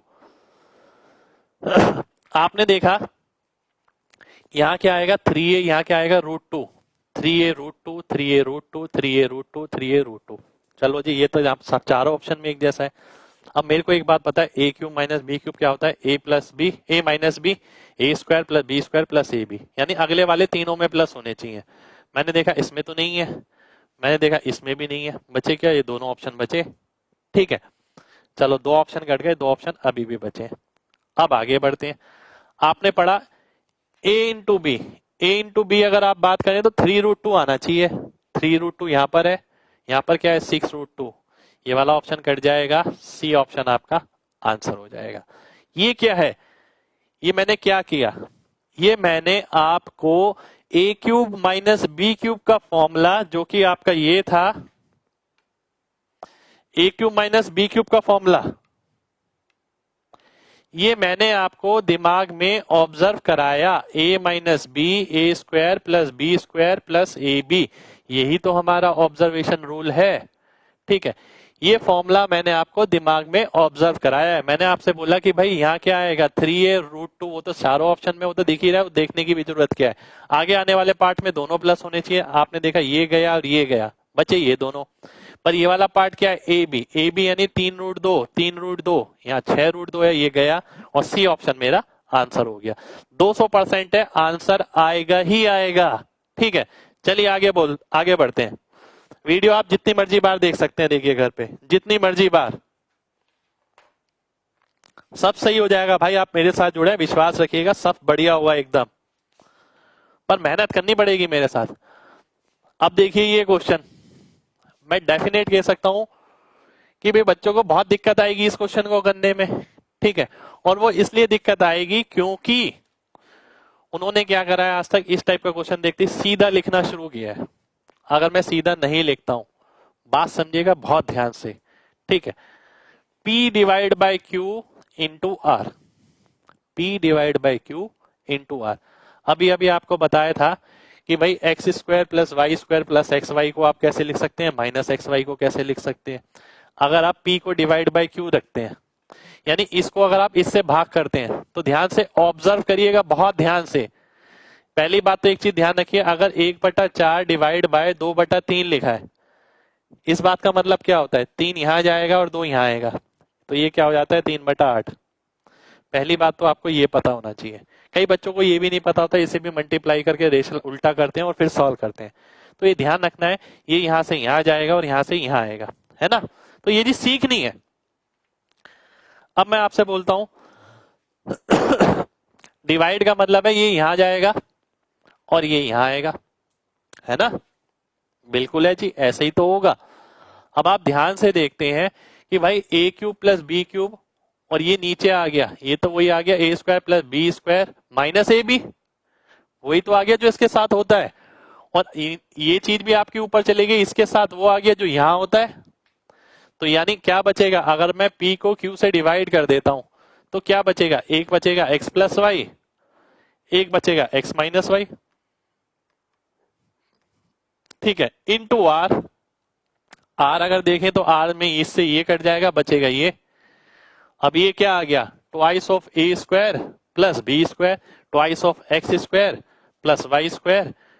बी ऑप्शन मेरा आंसर हो जाएगा, B B B B B. बहुत ही बढ़िया, बहुत ही बढ़िया, वेरी गुड। देखिए यूट्यूब पे जितने बंदे देख रहे हैं, जब जल्दी से लाइक करिए, जल्दी से, ठीक है। मजा आ रहा है तो बात को ध्यान से समझिएगा, एक बार और समझाऊंगा इस बात को। बहुत सारे बच्चे इसमें लगातार लिखते रहते हैं, लिख इसलिए रहे हैं क्योंकि उन्होंने दिमाग का इस्तेमाल कम किया, केवल क्लास से नोट्स बनाने शुरू किए हैं बस। और मेरी क्लास में ज्यादा नोट्स वोट्स आपको बनाने की जरूरत नहीं है, मैं बताऊंगा कैसे बनाना है, क्या बनाना है ना। बात समझिए ध्यान से। अगर ये लिखा है P डिवाइड बाय Q, ये यहां से यहां जाएगा, ये यहां से यहां आएगा, ठीक है। अभी अभी आपको बताया, ये तो वो वाली फॉर्मेशन है जो a square plus B square plus A b और माइनस ए बी वाली होती है। एक प्लस ए बी बनेगी, एक minus a b. Minus a b वाली इसके नीचे आ जाएगी, प्लस ए बी वाली इसके नीचे आ जाएगी, बचेगा क्या, X plus Y X minus Y. और यहाँ X plus Y X minus Y किससे कट जाएगा, इससे कट जाएगा। बचा क्या, केवल ये आपका आंसर हो जाएगा, बस और कुछ नहीं है, ठीक है। चलिए, मजा आ रहा है बहुत ज्यादा, चलिए भाई बहुत बहुत शुक्रिया। अगला क्वेश्चन है आपके सामने ही है, ठीक है। अब आपको लगेगा यार हमने तो पढ़ा ही नहीं, आप में से बहुत सारे बच्चे ऐसे हैं जिन्होंने जीरो से कुछ भी नहीं पढ़ा हुआ। वो घबराने की जरूरत नहीं है, सब चीजें हम पढ़ाएंगे आपको, ठीक है। ये सारी चीजें केवल आपको इंपॉर्टेंस दिखाने के लिए है कि इन चीजों की इंपॉर्टेंस आपके सिलेक्शन में बहुत ज्यादा है। अगर आप इन चीजों को लिए बिना तैयारी करते हैं ना, तो आप केवल कंटेंट अच्छा करते हैं, आप परफॉर्मर अच्छे नहीं बन सकते। तो परफॉर्मर अगर अच्छा बनना है, इन सब चीजों को साथ लेके चलना पड़ेगा, ठीक है। चलिए आगे बढ़ते हैं। भाई टेंशन मत लीजिए अगर किसी को समझने में थोड़ा बहुत ऊपर नीचे हो रहा है, बस ये सोचिए आज जो आपको बताया गया ऑब्जर्वेशन रूल, ठीक है, बैकग्राउंड स्टडी, ये सब चीजें एग्जिस्ट करती हैं। क्वेश्चन भूल जाइए, क्वेश्चन तो डिटेल में हमने बहुत सारे करने, क्वेश्चनों की गिनती नहीं है, ठीक है। वो डेली करेंगे आराम आराम से तो समझ आ जाएगा, ठीक है, क्योंकि चैप्टर वाइज ही चलना है हमने, ठीक है। पर इंपॉर्टेंस समझिए। अब देखिए जैसे ये क्वेश्चन है, ये एक फॉर्मूले पे बेस रहता है आपके कि भाई a cube plus b cube plus c cube बराबर है किसके, 3ab के। वो कब होता है, जब a प्लस बी प्लस सी 0 होता है,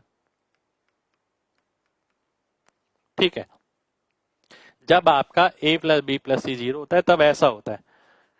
ये मैं बता रहा हूं, आपको नहीं पता ना कोई दिक्कत नहीं है, आप ये सोचे चलिए सर ने ये बताया है, ठीक है। बाकी डिटेल में तो हम पढ़ेंगे ही ना, एक एक चैप्टर पढ़ेंगे, बिल्कुल मत घबराना। अब आपने देखा a प्लस बी प्लस सी 0 है, a क्या है यहाँ पर, ये है, b क्या है, ये है, c क्या है, ये है। अगर मैं इन तीनों को ऐड करता हूं, 2 और 1 3 और 1 4, एक बार मैं x वाले को ऐड करता हूं, एक बार नंबर को। 3 में से 8 गया -5, 13 में से 5 गया 8, 4x प्लस 8 की वैल्यू 0 हो गई क्योंकि a प्लस बी प्लस सी 0 हो गया, x की जगह -2 आ गया, ठीक है।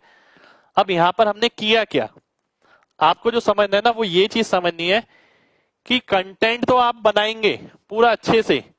अभी आपको एक बात बताइए कि भाई ऑब्जर्वेशन, ये ऑब्जर्वेशन कौन सी चिड़िया है, क्या चीज है ये ऑब्जर्वेशन। ऑब्जर्वेशन रूल बेसिकली ये चीज है कि भाई कोई भी फॉर्मूले को आप दिमाग में विजुलाइज करिए। जैसे कि आपको पता होता कि इसके अंदर a प्लस बी प्लस सी आपको जीरो करना है।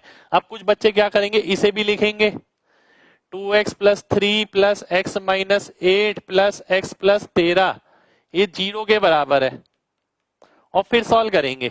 ठीक है, तो यहां पर ऑब्जर्वेशन तो लगाया ही लगाया हमने, साथ के साथ स्टेप स्कीपिंग भी लगाया। ठीक है, तो जब आप क्लास आपकी चलेगी आगे तो हम उसमें दोनों चीजें करेंगे, डिटेल में भी जाएंगे, फिर आपको बताया जाएगा कि ये गलती नहीं करनी है आपको, आपको ये इस तरीके से करना है। अब जैसे मैं यहाँ पर बता रहा हूँ, बच्चा इसमें एक एक चीज लिखता है, ये एक एक चीज लिखने की जरूरत ही नहीं है भाई, तुम्हें एक बार एक्स पे काम करो, एक बार नंबर पे। अगर आप एक्स पे काम करते हो 2x 3x 4x, मैंने 4x लिख लिया। अगर आप नंबर पे काम करते हो 13 3 16, 16 में से 8 गया 8, मैंने 8 लिख दिया। एक्स की वैल्यू क्या आ गई, -2, मैंने सीधा लिख दिया। अदरवाइज मेरे को ये पूरा लिखना पड़ता और उसके बाद मेरे को ये लिखना पड़ता। तो फर्क है देखिए चीजों में। तो सिलेक्शन वाले में कुछ तो अंतर होता होगा ना, जिनका सिलेक्शन नहीं होता उनसे, तो वही अंतर आपके सामने चल रहा है ना। आगे बढ़ते हैं, आगे आगे आपका रिमाइंडर थ्योरम। रिमाइंडर थ्योरम आप में से बहुत सारे बच्चों ने पढ़ा होगा, है ना। आप में से लगभग काफी सारे बच्चे ऐसे हैं जिन्होंने जगह जगह रिमाइंडर थ्योरम पढ़ा है, बहुत सारे टीचरों ने आप पढ़ाया है, यूट्यूब पे भी पढ़ा है। पर रिमाइंडर थ्योरम पे क्या वाकई में क्वेश्चन आते हैं एग्जाम में? इतने क्वेश्चन एग्जाम में नहीं आते। अगर आप पिछले 5 साल का डाटा निकाले 5 क्वेश्चन भी नहीं मिलेंगे आपको। ठीक है, पर हाँ रिमाइंडर थ्योरम को हम अपनी कैलकुलेशन में यूज कर सकते हैं। वो कैसे, इस बात को बहुत ध्यान से समझना है। एक बात से एग्री होंगे, देखिए जैसे यहाँ पर ऑप्शन लिखे हैं आपके, एक ये है और एक ये है। ठीक है, आपको एग्जाम में इस तरीके के भी ऑप्शन मिलेंगे, आपको एग्जाम में इस तरीके के भी ऑप्शन मिलेंगे। ठीक है, आप देखिएगा कई बार एग्जाम में बैठते हैं आप, फ्रैक्शन में ऑप्शन दिए जाते हैं। कई बार क्या होता है, ये फ्रैक्शन वाला पार्ट बिल्कुल सेम होता है, कई बार क्या होता है फ्रैक्शन वाला पार्ट अलग टाइप का होता है। ठीक है, अगर ये इस टाइप का है, बात समझिएगा, अगर ये इस टाइप का है, आप पेपर में फ्रैक्शन थोड़ी सॉल्व करते रहेंगे। ठीक है, इस टाइप का है तो आप देखिए केवल इंटीजर पार्ट, इससे आपका आंसर हो जाएगा। ठीक है, अब आप बोलेंगे कि सर जरूरी नहीं है कि इंटीजर पार्ट से आंसर आ जाए। ठीक है, तो मैं कहूंगा कि भैया लास्ट डिजिट देख लो। फिर लास्ट डिजिट कैसे देखेंगे इसकी, 4 तिया 12 और 1 13, 4 चौक 16 और 1 17, 4 पंजे 20 और 1 21, 4 6 24 और 1 25। तो आप देखते हैं उसकी लास्ट डिजिट 3 है, इसकी 7 है, इसकी 1 है, इसकी 5 है ना। तो ये तरीका हो गया। फ्रैक्शनल जो ऑप्शन होते हैं उन्हें सॉल्व आपको किस तरीके से करना है, वो रिमाइंडर थ्योरम के कॉन्सेप्ट से सॉल्व करना है, और रिमाइंडर थ्योरम के कॉन्सेप्ट से हम चलेंगे। ठीक है, शुक्रिया भाई, शुक्रिया भी। चलिए आगे बढ़ते हैं। अब आगे ये आपने देखा होगा, अगर आप एग्जाम में बैठते हैं यार, कई बार ऑप्शन ऐसे आ जाता है कि ये वाला पार्ट तो सेम है और ये अलग अलग है। ठीक है, पहली बात, बात समझनी है आपको। बात क्या समझनी है, इसका मतलब क्या है, जो आपका नंबर था ना, जो आंसर आ रहा था, आपने उसे 4 से भाग किया, 105 बारी में चला गया, एक रिमाइंडर बचा। इस बात का ये मतलब है, यानी जो भी नंबर था उसे 4 से भाग करेंगे, एक रिमाइंडर बचेगा। 4 से भाग करेंगे 2 रिमाइंडर बचेगा, 4 से भाग करेंगे कोई रिमाइंडर नहीं बचेगा, 4 से भाग करेंगे 3 रिमाइंडर बचेगा। ठीक है, यानी कई बार कैलकुलेशन ऐसी होती है आपकी जिसमें आप रिमाइंडर थ्योरम लगा के आंसर जल्दी निकाल सकते हैं। हो सकता है यहाँ 195 हो, तो ये पूरा पूरा डिवाइड थोड़ी करते रहेंगे, केवल रिमाइंडर थ्योरम से रिमाइंडर देखेंगे और आंसर निकाल लेंगे। रिमाइंडर कैसे देखते हैं आइए वो भी देख लेते हैं, हल्का सा आइडिया ये भी दे देता हूं। जैसे मान लिया आपकी कैलकुलेशन थी ये 19 इंटू 18/7, ऑप्शन में आगे वाला पार्ट एक जैसा सब में,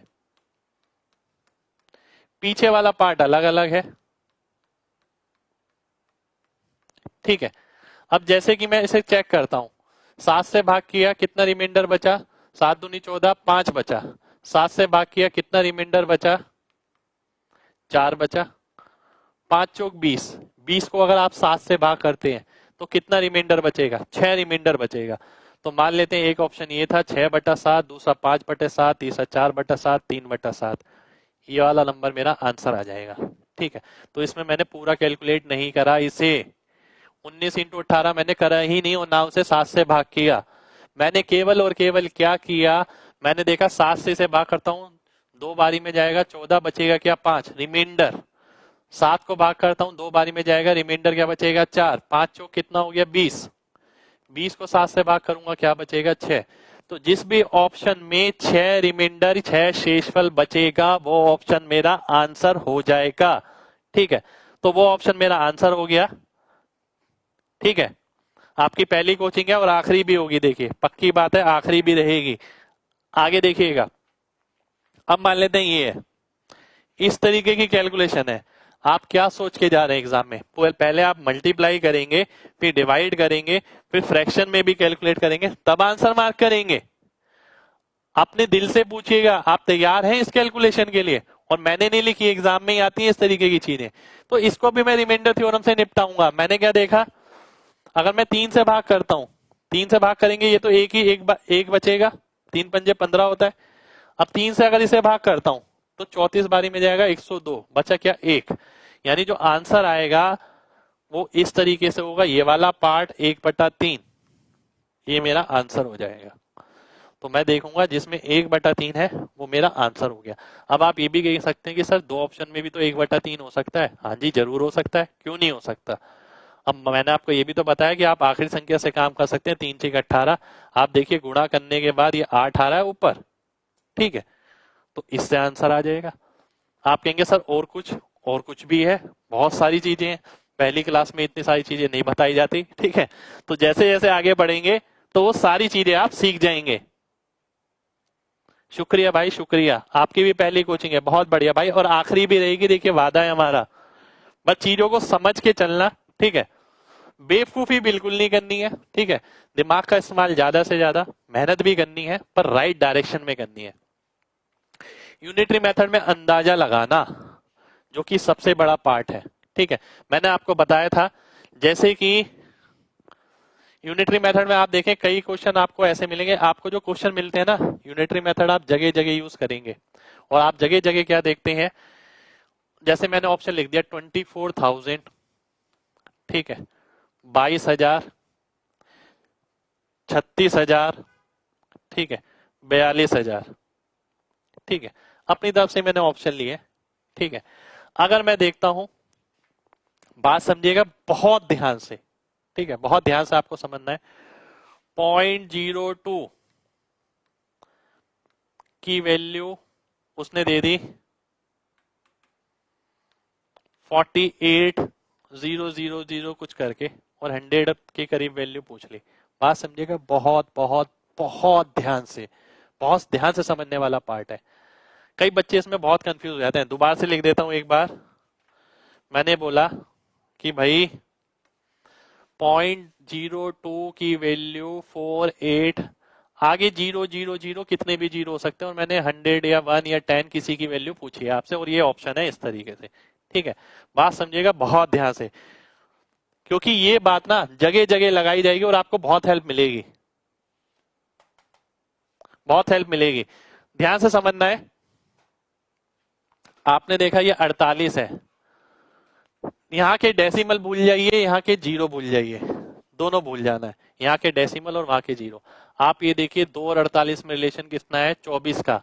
24 यहाँ दिख रहा है, सीधा आंसर करिए बस। इसके अलावा आपको कुछ भी नहीं करना, कुछ भी नहीं करना इसके अलावा आपको। ठीक है, तो ध्यान से बात समझनी है, एक बार दोबारा से समझिए। जब हम यूनिटरी मेथड लगाते हैं, आप ये करते हैं इसकी वैल्यू ये है, इसकी वैल्यू ये है। ठीक है, पूरा पूरा कैलकुलेट करते हैं, फिर 0 0 लगातार लगाते हैं।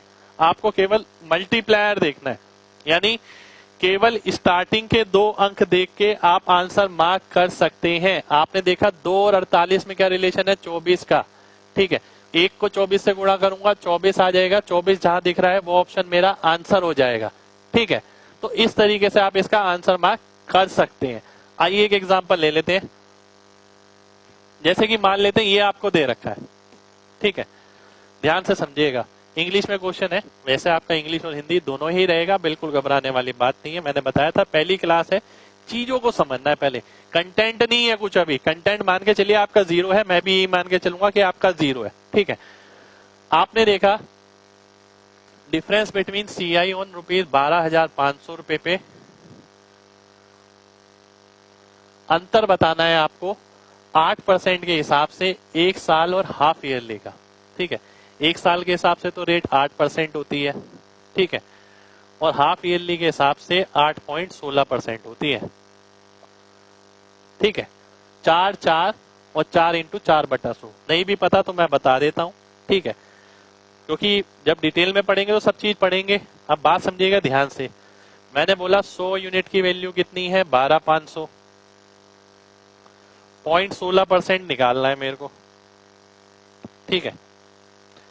अब मैं ये भूल जाऊंगा, बात देखिएगा ध्यान से, मैं यहाँ के 0 भूल गया, यहाँ के 0 भूल गया, मेरे को केवल और केवल ये पता है कि 16 को गुणा करना है 125 से, बस, और कुछ नहीं पता, ठीक है।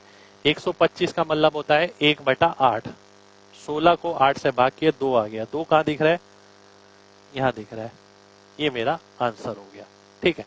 125 का मतलब 1/8 कैसे होता है, 0.125 को हम बोलते हैं 1/8, तो अगर ये 1.25 होता, 12.5 होता, 125 होता, तो भी मैं 8 से डिवाइड करके केवल ये चेक करता, ठीक है। ये देख के मेरा सीधा आंसर आ जाता। मैंने देखा कितना आ गया 125, 125 को 16 से गुणा करूंगा, 125 का मतलब होता है 8, 1/8, 16 से गुणा करता हूं 2 आता है, केवल 2। ये 202 भी हो सकता है, 2.0 भी हो सकता है, आपका 20 भी हो सकता है, 20,000 भी हो सकता है, कुछ भी हो सकता है, तो ये मान के चलेंगे, ठीक है। आइए बढ़ते हैं आगे। भाई कल से हिंदी में भी रहेगा क्वेश्चन, टेंशन मत लीजिए बिल्कुल। आखिर में आते हैं 2 महत्वपूर्ण कॉन्सेप्ट, MG कॉन्सेप्ट और DS कॉन्सेप्ट। MG कॉन्सेप्ट यानी मल्टीपल गिवन कॉन्सेप्ट, इसमें मैंने अपना नाम भी दिया है मोहित गोयल कॉन्सेप्ट, और दूसरा आता है DS कॉन्सेप्ट। इन दोनों को भी हम डिस्कस करने वाले हैं, पर इन दोनों को हम आज नहीं डिस्कस करने वाले, इन दोनों को हम डिस्कस करेंगे कल। कल मैं DS कॉन्सेप्ट आपको शुरू कराऊंगा, और DS कॉन्सेप्ट को हम डिटेल में पढ़ेंगे। हम ये देखेंगे कब कब किस कॉन्सेप्ट की जरूरत पड़ती है और किस किस तरीके से कौन कौन सा कॉन्सेप्ट लगाया जाता है। आज की क्लास में हमने क्या देखा है, देखिए बात समझिएगा, मैंने आज की क्लास में आपको ये दिखाया है कि भाई अपडेटेड कंटेंट है ना, राइट डायरेक्शन प्लानिंग जो की स्ट्रेटेजी मैंने वीडियो बना रखी है, परफॉर्मिंग एबिलिटीज। अगर हम देखें परफॉर्मिंग एबिलिटीज पे कैलकुलेशन की इंस्पेक्टर चालीसा भी आपकी चलेगी। अभी मैंने कैलकुलेशन को नहीं छेड़ा है, ठीक है। Plus minus multiplication division arithmetic की इंस्पेक्टर चालीसा एडवांस की मैंने नहीं छेड़ी है, ठीक है। और ये वाला पार्ट हैबिट्स वाला पार्ट ये हमने आज छेड़ा है। हैबिट्स वाले पार्ट में हमने ये सारी चीजें देखी हैं। स्टेप स्किपिंग मैंने आपको बताई, last digit, last 2 digit, approximation, remainder theorem, observation rule, background study, unitary method में अंदाजा। MG कॉन्सेप्ट और DS कॉन्सेप्ट हम डिटेल में पढ़ेंगे, ठीक है। एग्जाम्पल समझ नहीं आ रहा भाई, समझ आ जाएगा एग्जाम्पल, टेंशन मत लीजिए। अभी कल से हम और बेहतरीन शुरुआत करने वाले हैं। आज आपके दिमाग में केवल और केवल ये डालना था कि भैया इस बैच में आपको क्या क्या मिलने वाला है। इस बैच में आपको ये सारी चीजें मिलने वाली हैं जो आपके बहुत काम की हैं, ठीक है। क्योंकि अदरवाइज क्या होता है, आप में से हर बच्चा कंटेंट के पीछे भाग रहा है, कंटेंट, अपडेटेड कंटेंट ये चाहिए, ठीक है। कंटेंट बना बना के आप थक गए, आपको सब कुछ आ गया, स्पीड है नहीं, कैलकुलेशन पे काम नहीं कर रखा, हैबिट्स पे काम नहीं कर रखा। तो सिलेक्शन लेने के लिए इन सब चीजों का इस्तेमाल करना बहुत ज्यादा जरूरी है, ठीक है। कोई दिक्कत नहीं है, देखिए कोई अगर फ्रेशर है या कोई तजुर्बा भी है किसी के पास, तो बिल्कुल भी टेंशन लेने की जरूरत नहीं है। फ्रेशर के हिसाब से फ्रेशर को भी समझ आएगा, तजुर्बे वाले को भी समझ आएगा। चैप्टर तो शुरू होने दीजिए, कल DS कॉन्सेप्ट शुरू करने वाले हैं, ठीक है, डिजिटल सम कॉन्सेप्ट, ठीक है। तो डिजिटल सम कॉन्सेप्ट पढ़ेंगे, पहले है क्या, फिर उसे एक एक करके आराम आराम से लगाएंगे। आपको केवल क्या करना है, जिसको भी व्यक्ति को समझ नहीं आ रहा है वो दोबारा से एक बार क्लास जरूर देखिएगा।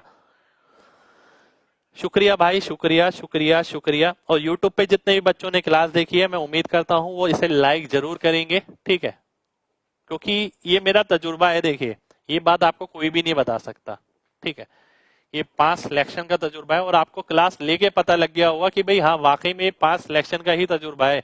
हमारे लिए तो ये दुनिया एग्जिस्ट ही नहीं करती है, हम इस दुनिया से काफी परे हैं, हम कंटेंट बनाने में लगे हैं। ठीक है, तो खाली कंटेंट नहीं बनाना, कंटेंट मैं भी आपको बनवाऊंगा, ऐसा नहीं है मैं इसमें यही कराऊंगा आपको। ठीक है, ये तो आपकी हैबिट की बात है। कैलकुलेशन अलग चीज है, हैबिट अलग चीज है और कंटेंट अलग चीज है। कंटेंट के अंदर हम शॉर्ट चीजें अलग से देखेंगे, ठीक है, कि कहाँ कहाँ आपको किस किस तरीके से काम करना है। पर पेपर में स्पीड कैसे बढ़ेगी यार, ये तो बताओ। जब मैं आज ही आपको स्पीड के हिसाब से कुछ नहीं सिखाऊंगा, आप पेपर में क्या कर कर आएंगे? खाली कंटेंट बनाने से स्पीड बन जाएगी? कई लोग सोचते हैं कि मॉक टेस्ट बनाने से स्पीड बन जाती है। मॉक टेस्ट बनाने से कैसे स्पीड बनेगी? जब मेरे को प्लस माइनस ही स्पीड से नहीं आता तो मॉक टेस्ट क्या प्लस माइनस इंप्रूव कर देगा मेरी? बिल्कुल भी नहीं हो सकता। ठीक है, तो ये चीज आपको समझनी पड़ेगी। भाई ऐप वाले कमेंट सारे शो हो रहे हैं, आप लोगों का विश्वास है मेरे साथ, विश्वास नहीं टूटने दूंगा। मैं बार बार बोल रहा हूँ, पूरी जान लगा देंगे। मेरा पहला बैच है, इसे सक्सेसफुल जरूर करना है। ठीक है, और जिन भी बच्चों को जरा सी भी प्रॉब्लम आ रही है बिल्कुल मत घबराइए। आज तो कुछ भी नहीं था, आज आपको कुछ ज्यादा दिमाग भी नहीं लगाना था, बस ये समझना था कि यार एक दुनिया ये भी एग्जिस्ट करती है। ठीक है, बस आपको ये दिखाना था आपको कि ये एक दुनिया है, ये एग्जिस्ट करती है। बहुत बच्चे काम करते हैं इस पे, मैंने टेक्निकल नेम दे दिए इन्हें। ठीक है, बाकी बहुत सारे बच्चे हैं भी ऐसे जो इन पे काम करते हैं, उनके पास नाम नहीं है, मैंने नाम दे दिया इन सब चीजों को। ठीक है, किताब विताब सब बताऊंगा भाई, बिल्कुल परेशान मत होइए। ठीक है, बिल्कुल बेसिक से स्टार्ट रहेगा। पुलकित भाई बिल्कुल शो हो रहे हैं ऐप कमेंट में, ऐप में कमेंट मेरे को। मैं हमेशा खुश रहूं, आप लोग भी भाई हमेशा खुश रहें। ठीक है, और YouTube पे जितने भी बच्चे देख रहे हैं उन सबसे ये कहूंगा, क्लास के बाद कमेंट करके जरूर बताइएगा क्लास मेरी कैसी लगी, मेरा ये प्रयास आपको कैसा लगा। ठीक है, और मिलते हैं आपसे नेक्स्ट क्लास में। YouTube पे 2 दिन क्लास और रहेगी, उसके बाद केवल और केवल MG कॉन्सेप्ट ऐप पर रहेगी। ठीक है, तो MG कॉन्सेप्ट फैमिली में आप जुड़ सकते हैं। तो अभी आप लोगों की फीस हमने 2000 ही कर रखी है, जो कि 2 दिन और रहेगी मेरे ख्याल से, उसके बाद ये बंद हो जाएगी। ठीक है, उसके बाद फीस एक्सटेंड हो जाएगी।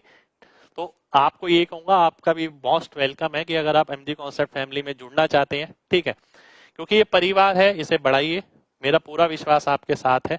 ज्यादा से ज्यादा समय मैं आपको MG कॉन्सेप्ट ऐप पर ही दे सकता हूं, क्योंकि यूट्यूब वगैरह पे देखिए मैं कोशिश डेली करता हूं। ठीक है, पर एक राइट डायरेक्शन, मैंने आपसे बोला ना, प्लानिंग वाली डायरेक्शन वो जरूरी रहती है यार, हर इंसान के लिए जरूरी रहती है। ठीक है, तो उसके लिए आप आ सकते हैं और जुड़ सकते हैं। जय हिंद।